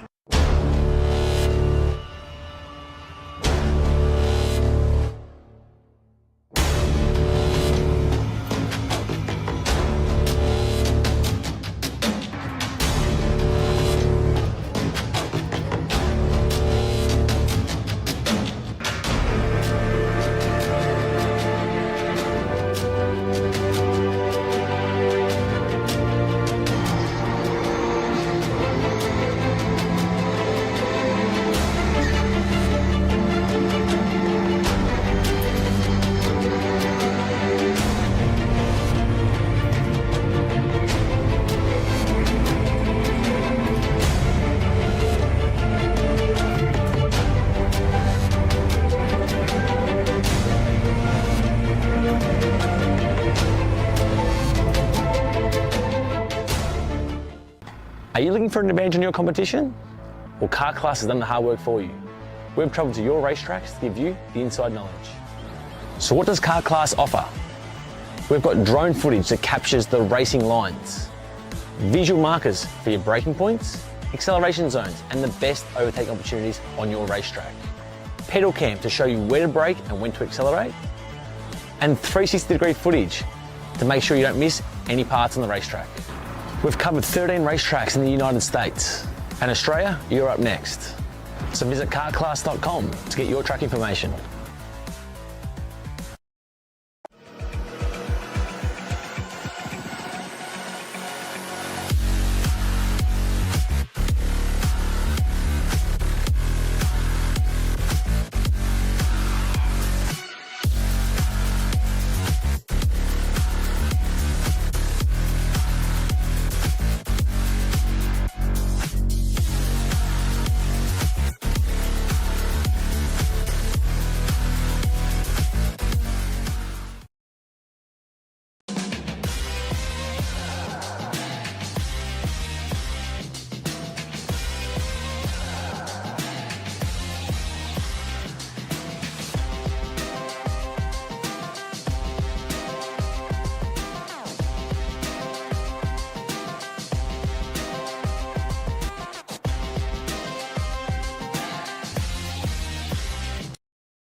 Here at MPG Motorsports, our main goal is to provide the best pathway into professional motorsports for our entire team, drivers and mechanics alike.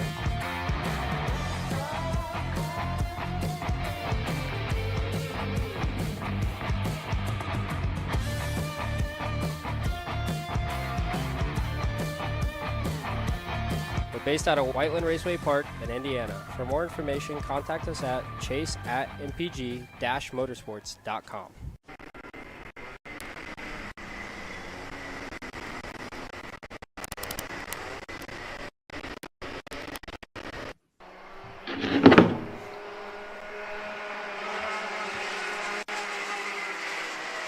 Welcome back to the Race Rotax US Trophy West Series presented by X-Scale Motorsports. We're here at Grand Junction Motor Speedway here in Grand Junction, Colorado. This is round 7 of an 8-round series here with Race Rotax. This is the first of 4 heat races that we are going to see today, or first of 8, sorry, because each class gets 2 heat races, but this is the first of 4 heat races before the lunch break.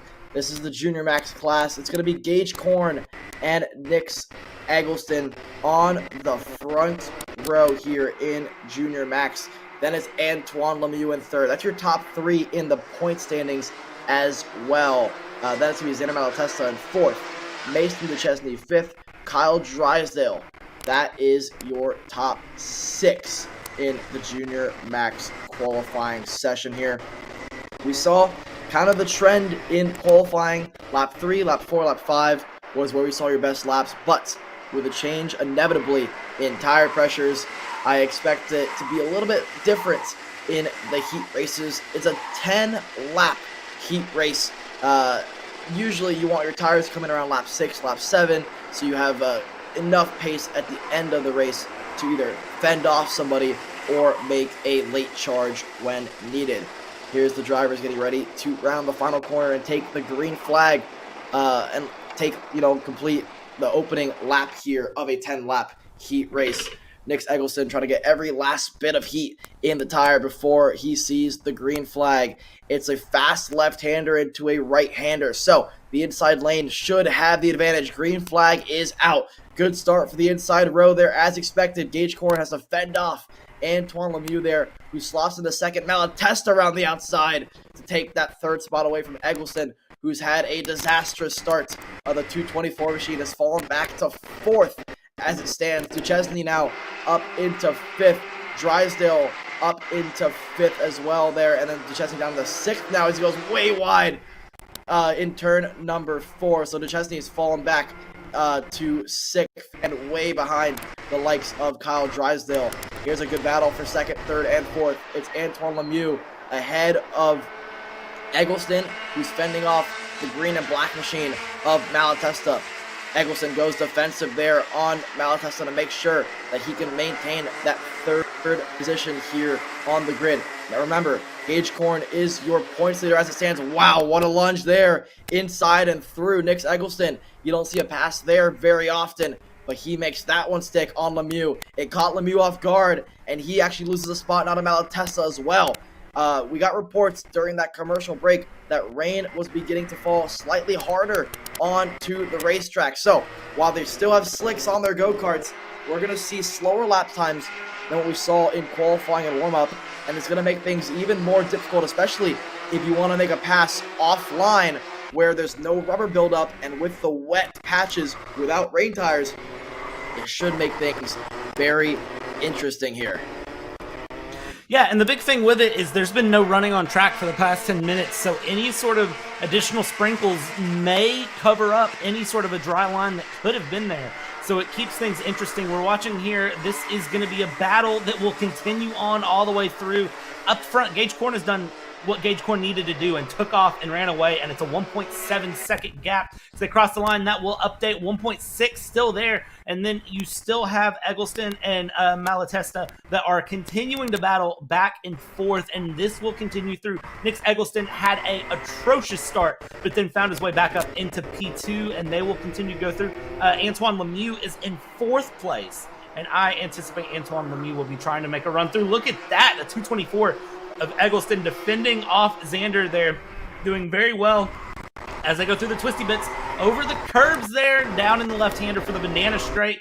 And you can see the gap is opening up, looking over the shoulder, saying, all right, where is Malatesta? What do I need to do to defend there? And Nick Eggleston is just trying to open up whatever gap that Eggleston can to keep Xander Malatesta away.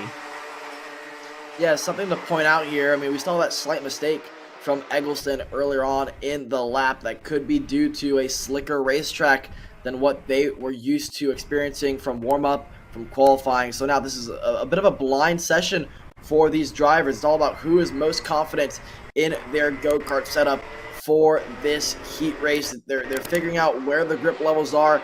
The lap times aren't much different than what we saw in qualifying, but they are different. It's telling me that the track and the grip levels are lower than what they have been. The track is looking a little bit darker than what it was this morning, which tells me that rain has in fact fallen on this racetrack. But in some areas, the sun looks to be peeking out. So potentially, maybe with the radar, still saying a bit of rain, clouds still saying a bit of rain, potentially maybe it'll stay away from the racetrack. We'll have to wait and see. Nonetheless, these drivers will have to attack whatever comes their way.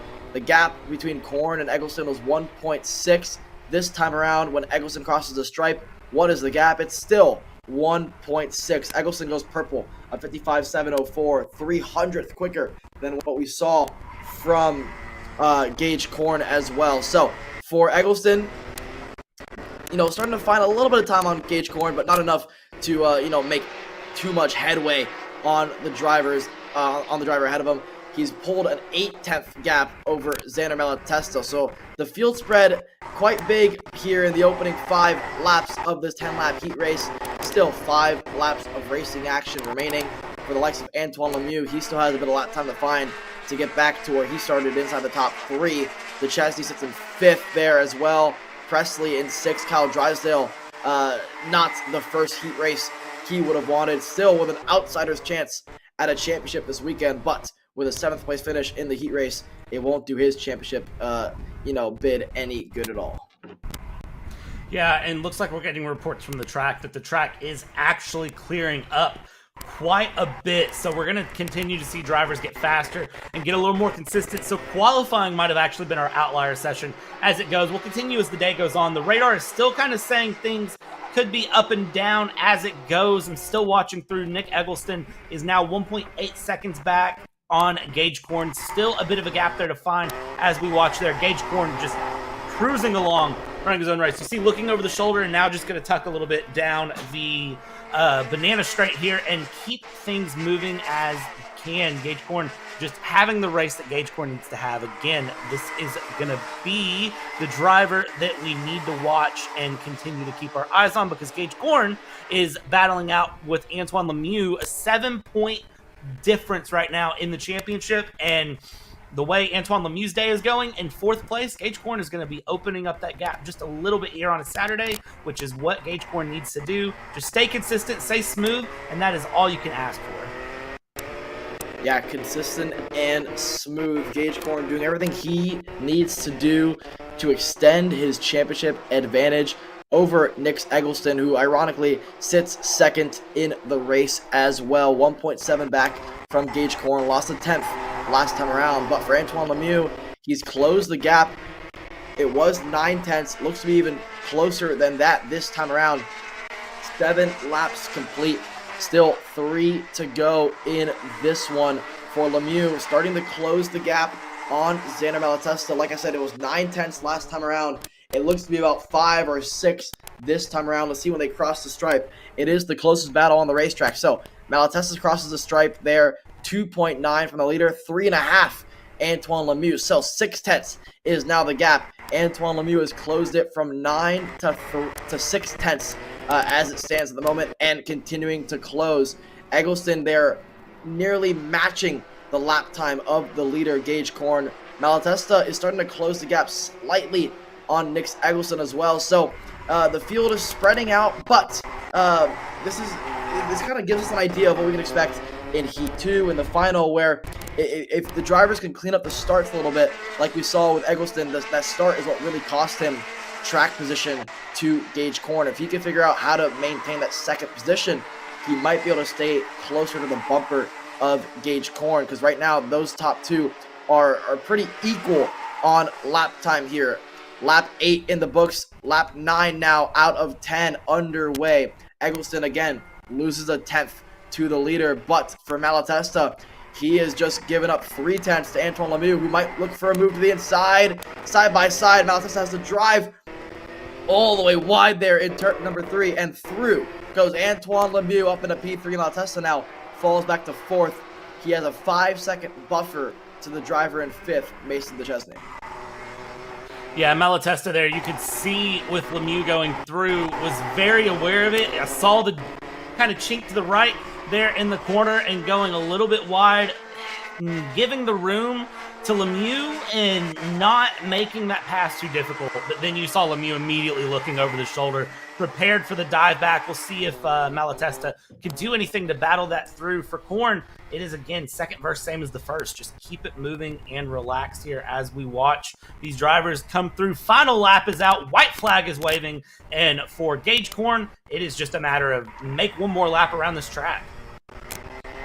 Yeah, 1 lap to go in the first heat of the day, the first of 2 that these drivers will have to tackle for Saturday's racing action. 55 points on the line for each of the heats and the final. So with this heat victory, as long as Gage Corn can navigate the final couple corners of the racetrack here, it will extend his lead in the championship by a couple points. It'll go from 7 to about 10 points over Nick Eggleston, but every point matters. We've seen it throughout all forms of motorsports that every race, every lap counts and matters for a championship bid, as Gage Corn crosses the stripe to win the heat race here, first of the day, ahead of Nick Eggleston in second. Antoine Lemieux crosses the stripe to finish in third. Xander Malatesta in fourth. DeChesney fifth. Cadence Presley sixth. Kyle Drysdale rounds out your top 7 here in Junior Max.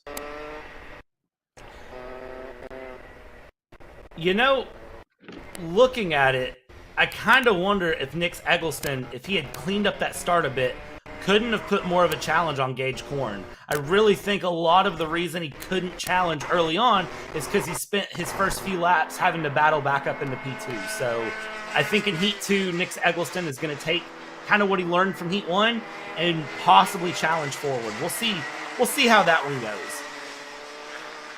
Yeah, for sure. I mean, the top 2 were matching each other's lap times throughout that race.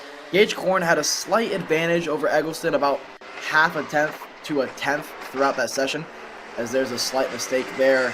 But nonetheless, all these drivers making it cleanly into the pit lane. But like I was saying, with Eggleston being about half a tenth to a tenth off of what we saw from Gage Corn, with the draft, I think it would have put him in play to make something happen. So with the starts maybe getting cleaned up, but being on the outside, obviously, of a fast left-hander, and then it leads to a left-hand hairpin, it makes it difficult for the drivers on the outside to make anything happen. So I think Nick Eggleston's going to have to go back to the drawing board a little bit there and see what he can do to contend against Gage Corn, because for Nick Eggleston's sake in the championship, he's going to want to take every point away from Gage Corn, who just extended his lead in the overall points standings. That's Junior Max. Now it's time for Micro and Mini Max heat racing. We saw Jackson Porter put it on pole ahead of Isaac Payne. Then we saw Tarango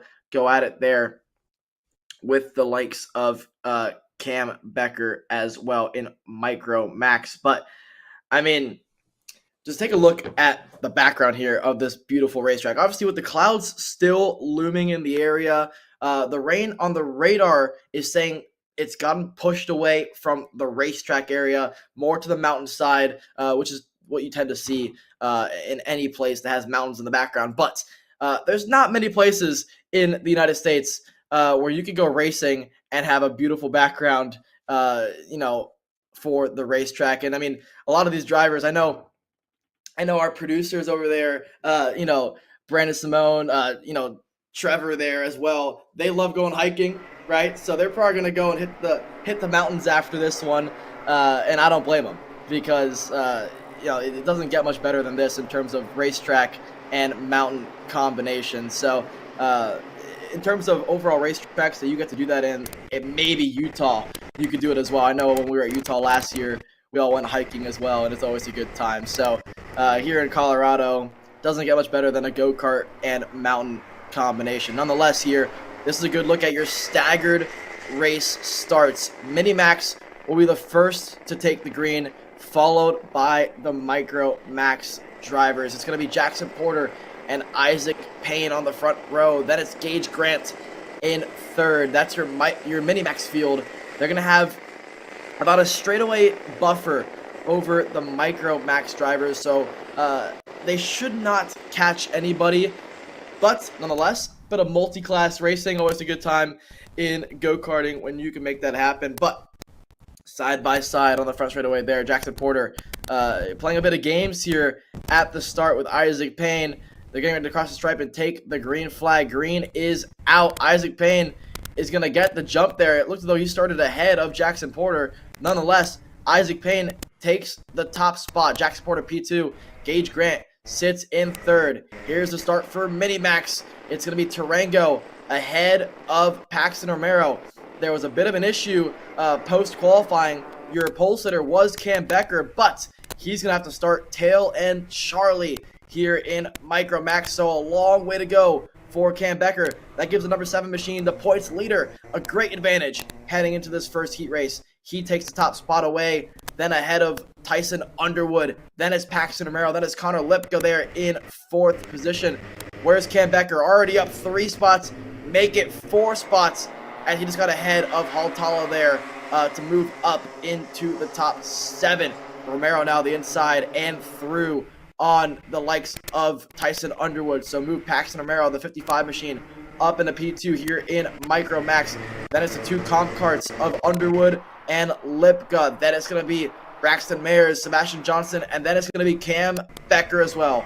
Here's a look at your Mini-Max class.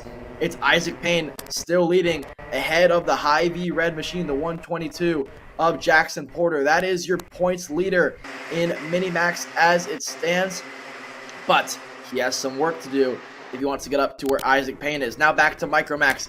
Tarango still leads, but look at Paxton Romero all over the rear bumper now with the draft helping him. Then it's the 2 comp carts. Cam Becker is in sight. He's in 7th, but all over the rear bumper of Sebastian Johnson. Can we get a glimpse of a pass? I think we just saw one be made between Cam Becker. And yes, Cam Becker is through now up into that 6th spot. Started in the rear of the field in Micro Max. Cam Becker on the charge. Yeah, Cam Becker is wasting absolutely no time through these first couple of laps. Is just moving and going and picking every single battle. Look at this, possibly a dive up the inside here. Now we go down the banana straight and look at that bumper to bumper as we run down the banana straight. What can Cam Becker do here at the end into this hard hairpin? He looks up the inside deep on the brakes and he is going to try to send it through. He gets a little wiggly, can't get the pass done, has to slot back in, loses the time, but man, you got to give the A+ for effort. A look over the shoulder by Johnson and says, all right, where's Cam Becker at as we go? Let's check back in here. As we continue to watch these battles develop and unfold, that is going to be Tarango there battling. And now again, Cam Becker, the story of the day, the last to first challenge, trying to move through, currently sitting up in P9. It's actually going to be P6 for the class. Remember that we are running the combined micro and mini. So we continue to run through, and that is somebody going off there. That is Cam Becker with a big off, who is going to be dropping back quite a bit there. Yeah, something to note there. If you're wondering what happened to Cam Becker, dropped a tire, but because the exit of these racetracks have a bunch of dust on them, there is no grip in the dirt, and so for Cam Becker, dropped 1 tire in the dust, cost him 2 spots and about a 1.5 lap time. As whoa, Tyson Underwood sent one up the inside of Paxton Romero. A little bit too much heat into that corner there, loops it around, and now he was facing the rest of the field. So from 3rd to 2nd, now down to 7th for Tyson Underwood. That's how easy it is to make a mistake in these go-karts and really hurt your chances at a championship here. Remember, this is round 7 of 8 in the U.S. Trophy West Series as Cam Becker inside and through on Sebastian Johnson. Finally gets around Johnson there after making the mistake the lap prior. So for Cam Becker, has a bit of ground to make up over Lucas Tarango. Tarango, 36 seconds back from the Minimax drivers, but your leader in Micromax about 3.5 seconds ahead of Cam Becker. So with 5 laps to go, Cam Becker still has a shot in this one. If he gets his head down with the pace that he has shown in this one, it is still possible for the MPG driver. Tarango has extended his lead over Paxton Romero slightly, but not enough to really be able to relax in this one. I love how much racetrack Cam Becker uses in that final corner. I mean, it's almost like he's going to the dirt to make that corner happen, but whatever it takes to find lap time. Tarango still leads. Here's Romero. Here's Connor Lipka now all over the rear bumper of Romero. Inside and through. Connor Lipka, the 44 machine, the P2, taps the helmet, says, you know what, Paxton, let's work together. Let's get up to the number 7 driver there. Lipka goes defensive, goes wide on the exit. Now they're side by side. This is not what you want to do if you're these two drivers, but Romero, wow, slices his way through in a P2. All this battling is going to give Tarango a bit of a buffer now with 4 laps to go. But for Paxton Romero, he now taps the helmet and says, you know what, I know I didn't work with you, but please work with me. Connor Lipka's not going to do that. He's back to the inside. He's through in a P2. This battle is going to continue to rage on. Crossover move incoming, and Romero's now back up into second place.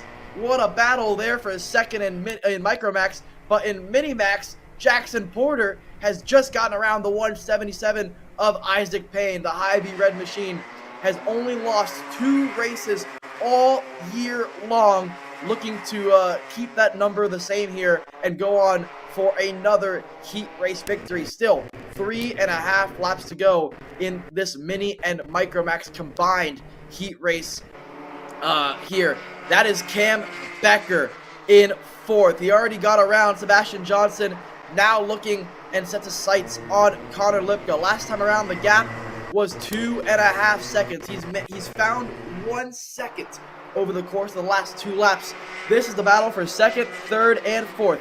Down Banana Straight into this right-hand hairpin into a crossover potential maneuver coming for one of these drivers. Not going to happen. Paxton Romero goes defensive enough to hold off Connor Lipka and Cam Becker. But look at the run. Down the front straightaway. 7 laps complete. 3 to go here for Tarango, who leads. But here comes Lipka to P2. Becker tried to follow through and couldn't make it happen. Through turns 3 onto the back straightaway now. Does anybody make a move here?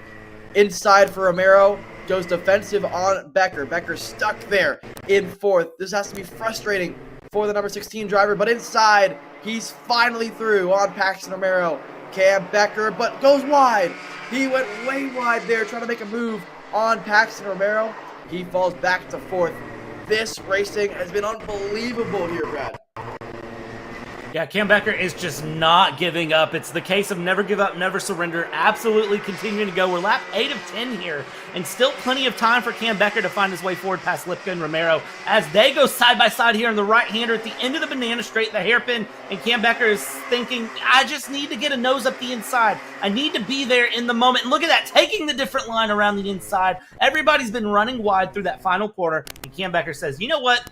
This time I'm not going to. Cam Becker moving up past Connor Lipka into P6 now and needs to defend it. Is going to be looking towards Tarango and trying to move up into the forward spots here. Romero needs to keep moving forward. I don't think he'll be able to catch out Lucas there in the lead of this class. Up front in the Mini-Maxes, it is Payne, Porter, and Grant that are just running out. They have pretty much separated themselves, and they are keeping nice and smooth and consistent up in the front with those 3. It's the big battle really right here with the Micromax where we're seeing the big action happen. That is where the battles are at. It's not the battle for the lead, it's the battle for P2 in class, and that is what's really impressive there. It's the lead overall that has just kind of ran away and said, you know what, I'm just gonna go and run my race. You all keep battling, just leave me alone, please, as we go through. Becker again trying to make moves. We're gonna continue to see these 3 scrap it through, and as long as they keep it clean, this should be a good battle through. Well, that was indeed the checkered flag there for Lucas Tarango. Isaac Payne got the win in the Mini-Max class. Tarango gets the win in the Micro-Max class. So Payne ahead of Porter, 4 seconds ahead of Gage Grant. That rounds out your Mini-Max class. Then it's Tarango who wins Micro-Max ahead of Paxton Romero, ahead of Cam Becker, who went from 14th on the grid total to 6th, which was really 13th to 3rd in Micro Max. Then it's Connor Lipka. Tyson Underwood, after the spin, still gets a top 5 finish in Micro Max. Sebastian Johnson, Harley Haltala, Wyatt Slitter, Mark Ayers, Braxton Mayers, and Pedro Cueto. That is your Mini and Micro Max combined field here for heat number 1. And wow, if the racing can be like that all day, we're in for a treat.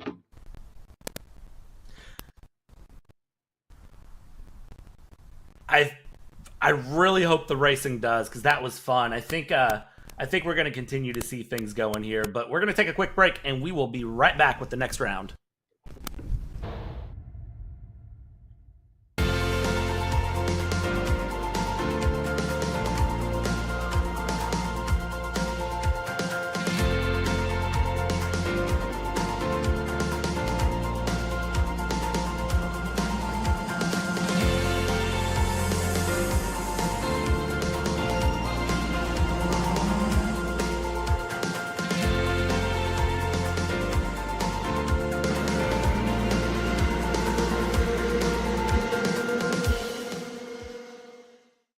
We're at a commercial break.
Here at MPG Motorsports, our main goal is to provide the best pathway into professional motorsports for our entire team, drivers and mechanics alike.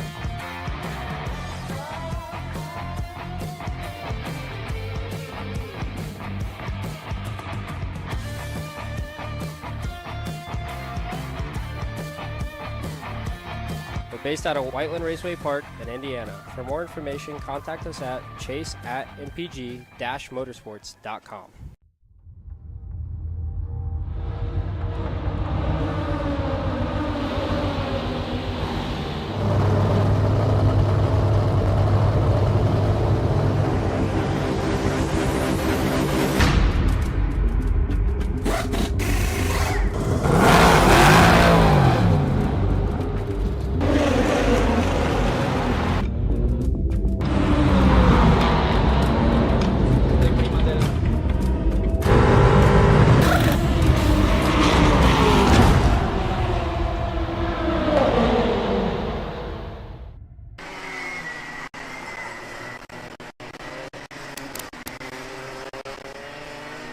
Welcome back to Race Road Tax's U.S. Trophy West Series, presented by XGL Motorsports. We're here at Grand Junction Motor Speedway here in Grand Junction, Colorado.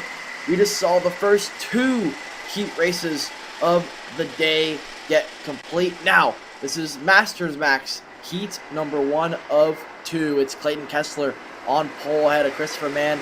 Haley Cleveland with the issue in qualifying, still able to put himself in 3rd. Rene Bine, and then it's Haltala there that's your top 5 in Masters Max. Round of the final corner now and getting ready to take the green flag. We saw Kessler and Mann working very well together in qualifying, looking to do more of the same here in the opening heat of the day for the Masters Max drivers. Green flag in the air. Mann got a good start. Billy Cleveland got a great start. What a jump for the driver in third. Surprises Kessler, catches him off guard. Kessler down to third, already on the charge, back up into P2. But wow, the 608 machine from first to third in the opening corner, now side by side with Billy Cleveland, reclaims that second spot. Christopher Mann now is loving this, able to extend his advantage over the drivers in second and third who are going at it here in the opening stages of this lap. But wow, what a start for Billy Cleveland. It didn't really come to fruition for him because he still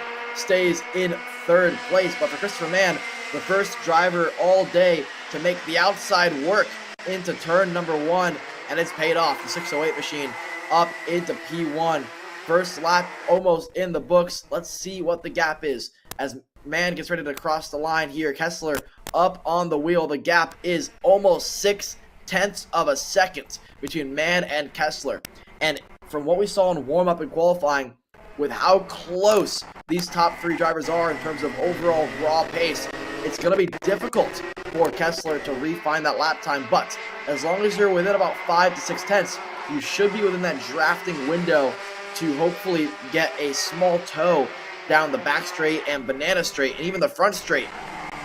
So it's all still to play for here. 2 laps in the books, nearly out of a 10-lap heat race down banana straight now through one of the many braking zones here around Grand Junction Motor Speedway. Let's see what the gap says this time around. It looks to be closer in terms of Billy Cleveland and Kessler, but for the lead, I don't think it's a whole lot closer. It was 5.5 tenths last time around. This time it's still 5.5 tenths, but for Billy Cleveland, it's only 3 tenths. Here's a look at Haltala, who's got around Rene Bine there for 4th position. This battle will continue to rage on as the race progresses here. 2 laps in the books. They're on lap 3 now of 10. Mann, Kessler, and Cleveland. That's your top 3. Yeah, and as we run through Mann, Kessler, and Cleveland, I have a feeling that that is going to stay consistent for a little bit here unless something happens or someone makes an error. These 3 are very smooth, very consistent, and very, very fast as we watch here and continue to watch. This is the battle of Hatala and Bine, I believe it is, that we are watching back in the background here, P4, P5. This is your top 3 now that we see on screen, and they are close, and they are together. But the slipstream as they go down the main straight, that is going to be where things help. Main straight, back straight, banana straight. 3 straightaways here at this Grand Junction Raceway, and they are going to keep things moving and grooving. Again, elevation changes. It's a challenging little track, and I like seeing that the drivers are very closely matched on pace here. As we see the 658 there at Cleveland trying to do anything to eke out some time, sliding the cart through, being very, very aggressive. Now we go through the twisty bits here before the banana straight, and just keep it moving. The 608 there, Kessler is right there on the background, and as we watch the Masters Max run their way through, you got to remember as well where the championship standings lie and how it sits for them, because this is, again, running for championships. And it's a matter of you got to have a good heat. You got to move through. If you're someone like Billy Cleveland, you started up front, you really want to try to get your way back up front. Yeah, this time around, Christopher Mann starting to extend his advantage over Clayton Kessler, who I have a feeling is more concerned about maintaining that second place ahead of Billy Cleveland rather than the driver in front of him. So whenever that happens, it's good news for the likes of Christopher Mann, who knows that he now has a bit of a buffer to the driver behind him, Kessler and Billy Cleveland, going at it for that second position through the tic-tac-toe section of the racetrack. Now towards the back straight here, banana straight, as we like to call it. Then through one of the best braking zone opportunities, passing zone opportunities on the racetrack. Potential move incoming for Billy Cleveland. Not going to happen, but wow, Clayton Kessler, a bit of a, schooling these guys in terms of how to late break in a go-kart there. The last of the late breakers is what we're going to call them here, because the gap now went from 5.5 to 2.5 tenths And I think a lot of that has to do with how late Clayton Kessler braked on that back straightaway. So tires starting to come back to him here on board that comp kart machine. 6 laps in the book, still 4 to go here. And for Clayton Kessler, your pole sitter in qualifying, looking to get back to the top spot. It's looking good for the comp car driver. Really, any of these top 3 can make something happen. They have a 13-second advantage over the drivers in 4th and 5th. So this is most likely going to be the top 3. In what order, though, we do not know. Rounding the final couple corners now. Man has a decent exit out of that corner. Billy Cleveland now all over the rear bumper of Clayton Kessler. Down the front straightaway they go with toe in hand. Potential move incoming for Billy Cleveland. He's close enough if he wanted to. Not going to happen. 7 laps down, 3 to go for your Masters Max drivers. Yeah, Billy Cleveland is really trying to pick a move here on Clayton Kessler. He knows that when he goes for the move, it's got to stick. You can't just send a move and have an error and then drop back several tenths and just throw your race away. And when Billy Cleveland goes for the move, it has to be there. It has to stick on Clayton Kessler. So that is what he's looking for. That's why he's biding his time a little bit here as we come through the hairpin down the banana straight yet again. And look at these 3. They're separated by just a rate of knots. And you can see there Clayton Kessler looking over the shoulder. Billy Cleveland up the inside here into the right-hander after the banana straight. Goes through, switchback move possibly. He doesn't. You see the hand thrown up by Clayton Kessler. He goes, I knew I didn't have it. And there it is. Billy Cleveland up into P2. Clayton Kessler now down into 3rd. And now it's a recovery drive. Lap 8 of 10. Here we go. Billy Cleveland, you're now in 2nd place. Do you think you have a challenge for the win? Well, the gap's now at 2nd. So you've got to find a 2nd in 2 laps, and that's a tall ask. And right there it is, Clayton Kessler now right on the back of Billy Cleveland yet again as we go down. And we run through the back straight here, into the right, into the tic-tac-toe section, or the twisty bits. It's got plenty of names, but whatever you know it, it's chicanes. And chicanes, you do one thing, you do another thing. It's left to right, left to right. And now we go, there it is, side by side up the inside. Kessler gets the run back there on Billy Cleveland, and they are going to continue to run here. So now Kessler needs to hold on here. Billy Cleveland is going to try for the run again. Can he make this move again? The same as the last lap. He does not. He's going to settle back in. We're going to come across for the white flag here, or sorry, 2 to go as it sits lap 9 to 10 as they cross the line. And it will be a case of who between Cleveland and Kessler can get ahead. The gap now 1.2. I think Christopher Mann is checked out. Yeah, Christopher Mann extending his advantage the more and more that Kessler and Cleveland continue to battle here through turns number 3 and into turn number 4. Potential move from Cleveland, not going to happen. He's going to maintain patience behind Clayton Kessler. This is the part of the racetrack where Billy Cleveland is a little bit quicker, in my opinion, than Clayton Kessler. But this time around, Kessler doing just enough to maintain that gap to the 658 machine. Now through turn number 8 down the banana straight. Let's see if Cleveland's close enough to make a late lunge on the inside.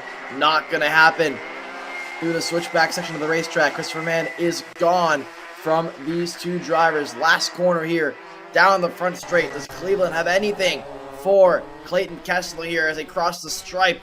Last lap underway now. Kessler versus Cleveland through turns 2 up to turn 3. I don't think Cleveland's close enough to make a move in turn number 3. He's not. So, down the next straightaway here to turn number 4. Christopher Mann is long gone, 1.4 in the distance, but wow, Kessler goes way wide in turn 4. It's going to give Cleveland a great shot through turns 6, 7, 8, and now through turns 9 and 10. Not going to happen as it stands, but down the back straightaway, Billy Cleveland all over the rear bumper of Clayton Kessler, side by side, driving him over to the dirt if he has to, but wow, late lunge and too late. Billy Cleveland thought he had the move done, but he overdid it. And Clayton Kessler's going to hold on a P2, but nobody had enough for Christopher Mann in this heat race. He wins heat number 1 in Masters Max ahead of Clayton Kessler, ahead of Billy Cleveland, and then it's Haltala ahead of Rene Vine.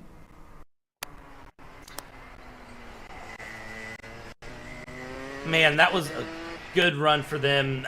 That battle with Kessler and Cleveland, I think if they had really worked together a little bit. I think they both could have took on man, but it just wasn't in the cards. They got very wrapped up in their own battle through.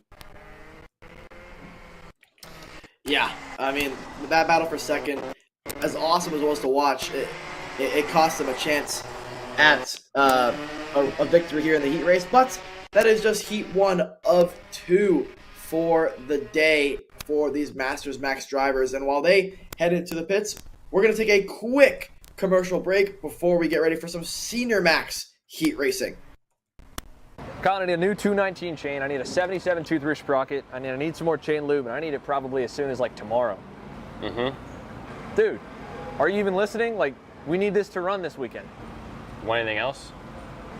What do you mean? I already got it in the Kart on Acceleration Kart Racing's online store, bro. All orders over $200 get free shipping. Oh, throw in a set of tires. Done. Everything you need, all in one place and shipped to your door for free on orders of $200 or more. Exclusions apply. Shop AKR.com. Are you looking for an advantage in your competition? Well, Car Class has done the hard work for you. We've traveled to your racetracks to give you the inside knowledge. So what does Car Class offer? We've got drone footage that captures the racing lines, visual markers for your braking points, acceleration zones, and the best overtake opportunities on your racetrack. Pedal cam to show you where to brake and when to accelerate, and 360-degree footage to make sure you don't miss any parts on the racetrack. We've covered 13 racetracks in the United States, and Australia, you're up next. So visit carclass.com to get your track information.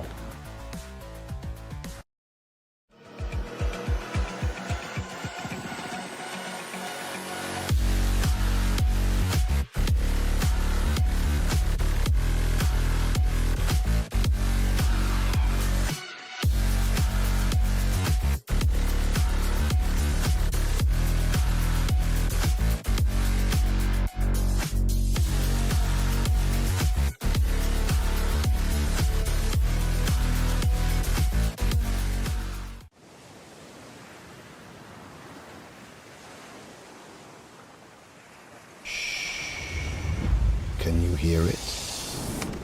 1 week where the silence is broken.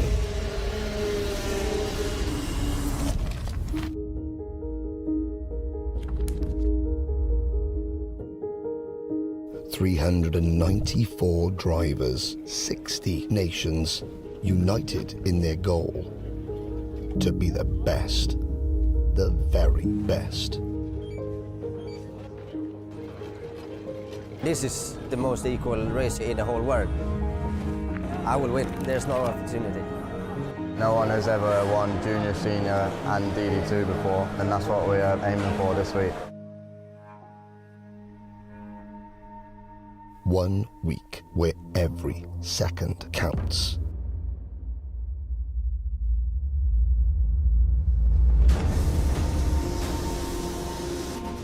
Every corner, every pass. The competition does not get tougher than this, closer than this, more intense than this.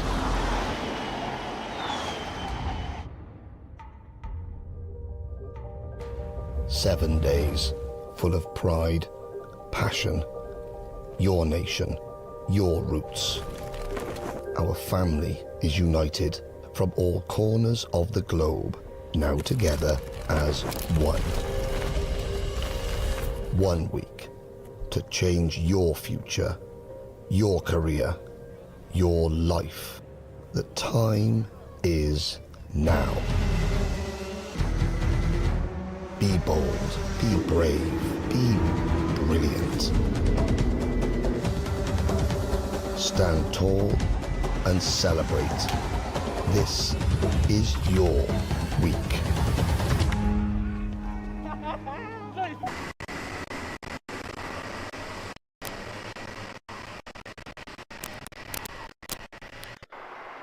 Welcome back to Race Road Tax's U.S. Trophy West Series, presented by XScale Motorsports. We're here at Grand Junction Motor Speedway in Grand Junction, Colorado. We just saw the Masters Max heat race finish, Now it's time for Senior Max Heat Racing with Gio Santora on pole position ahead of Theo Ciccotti and Cooper Auclair, your points leader heading into this weekend. This is round 7 of an 8-round series here. Round 8 is tomorrow. That'll conclude the USWS series. So this is arguably the most important weekend on the calendar for these road tax drivers. That was your top 3. It's an all comp kart 1, 2, 3. Then it's Micah Hendricks in 4th. Then Adam Rylanth in 5th. Griffin Dowler, top 3 in points heading into this weekend. He's at 6th. Dylan Archer 7th. Frederick Lemieux 2nd place in points as it stands. She sits in 8th. Green flag is out. Great start for Santora.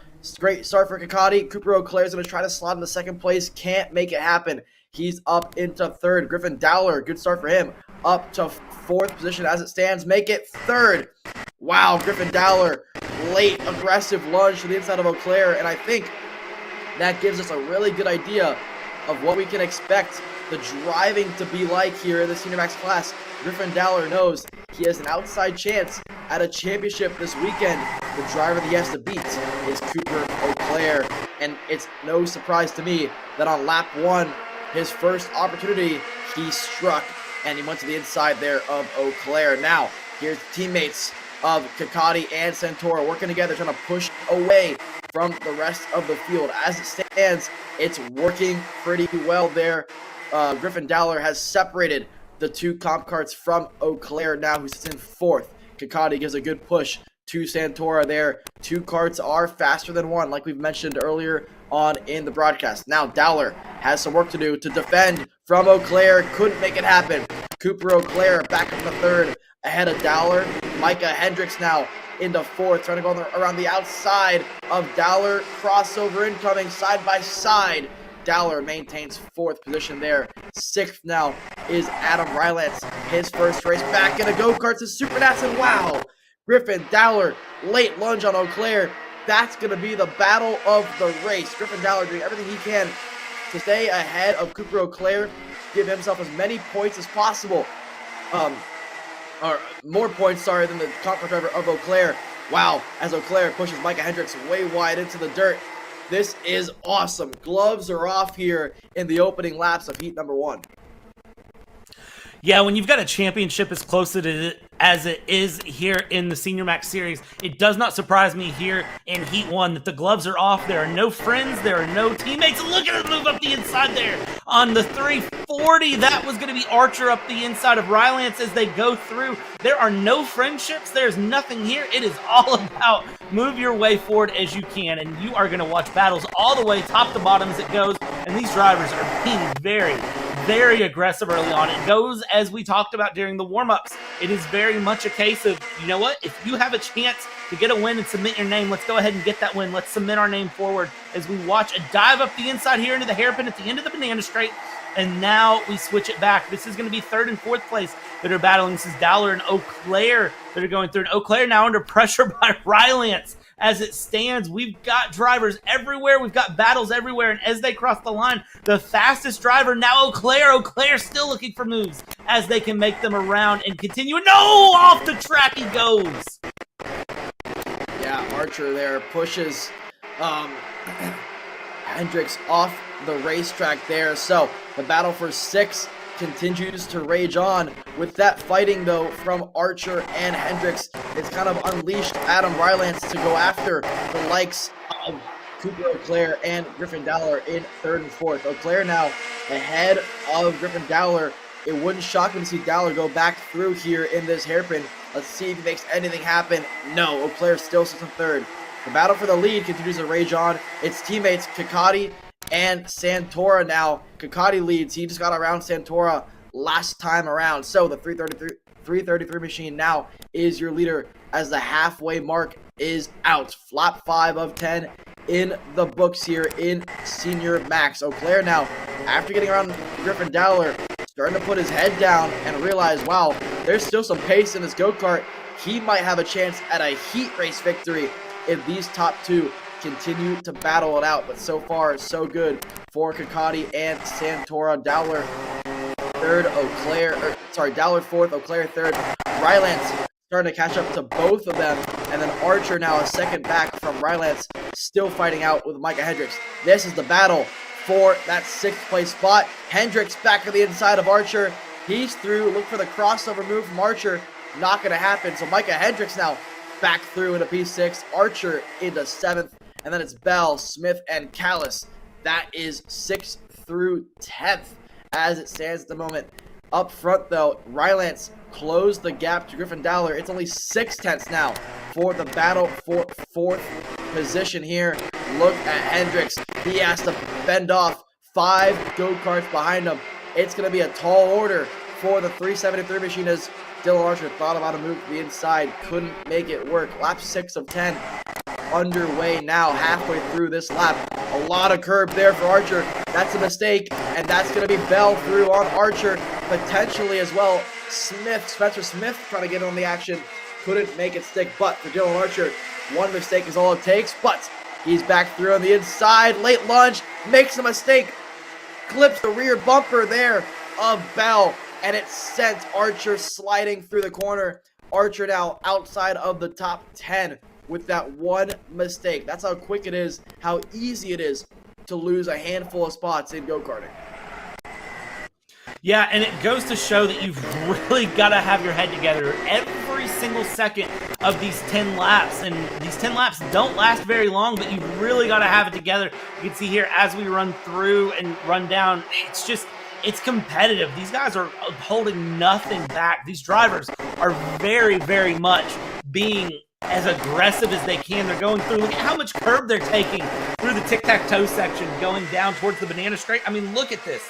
They're giving nothing up as we run down. We're back up here towards the front watching the battle, and this is, again, just everyone is very, very close and competitive. You see the leans forward. We're going for slipstream here as we hit lap 8 of 10 now, and we keep things moving and grooving, for lack of better phrase. They're trying to be smooth. They're trying to be consistent as they run, and this is going to be your battle going through. This is your battle for P2. Santora and Auclair, as you see the leader of Kakati has stretched his legs a little bit there, as we see they're side by side through. Who comes out ahead there? And it is going to be up the inside. Auclair into 2nd place now. And Auclair, you've got just 2 laps to try to chase down Kakati if you think you can make it happen.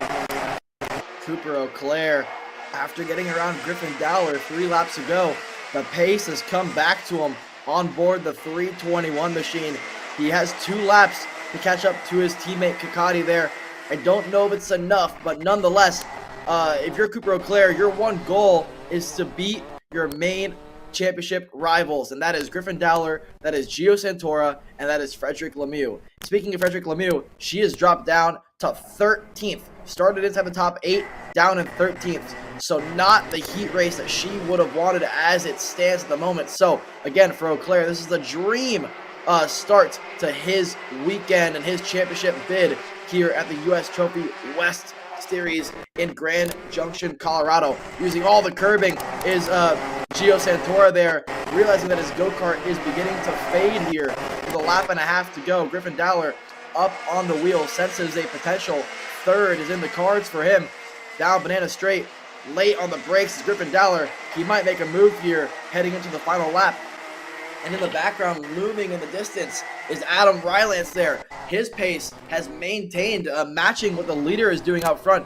2.5 seconds back is Rylance from the lead of the race. So impressive stuff for a driver who hasn't really been in the go-kart much since last year Super Nationals in November. Final lap, white flag is in the air. 4/10 separates Kakati from Cooper Auclair.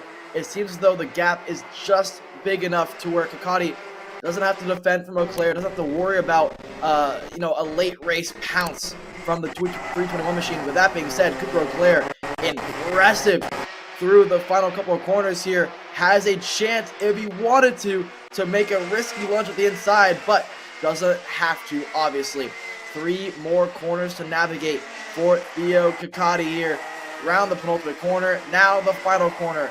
Heat number 1 is in the books, and Kakati wins heat number 1 ahead of Cooper Auclair, who, with a late race surge, thought he had a chance at a victory. Nonetheless, P2, he'll take that one ahead of Santora, who fends off Griffin Dowler, ahead of Rylance, ahead of Micah Hendricks, ahead of Spencer Smith, ahead of Bell.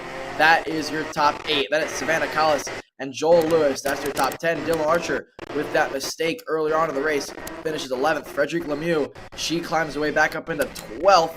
Landon Billy, 13th. Travis Varney, 14th. Henry McBride, that's your top 15. That is Jack Greif, Charlie Hone, and Ace Connolly. That is your field in Senior Max. What a race there. Cooper O'Clair doing everything he has to do to start his weekend and his hopes at a championship in Senior Max. Yeah, and that's going to be the goal, is to just keep things moving through. Look at the mountains in the background. I love this track. So we're getting ready to take the lunch break here and grab some food. All the drivers will get reset, and then we'll come back with the second round of heats after the lunch break.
to the mountain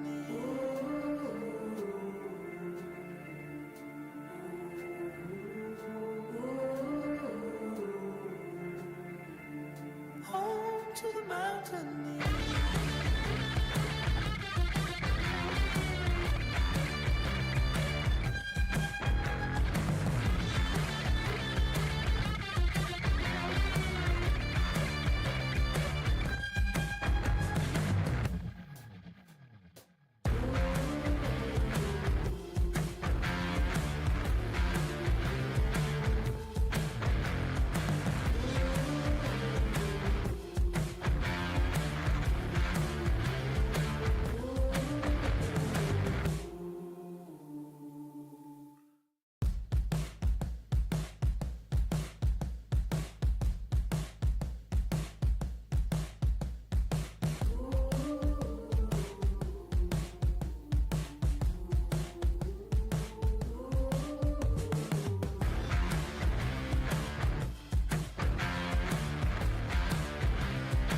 the mountain.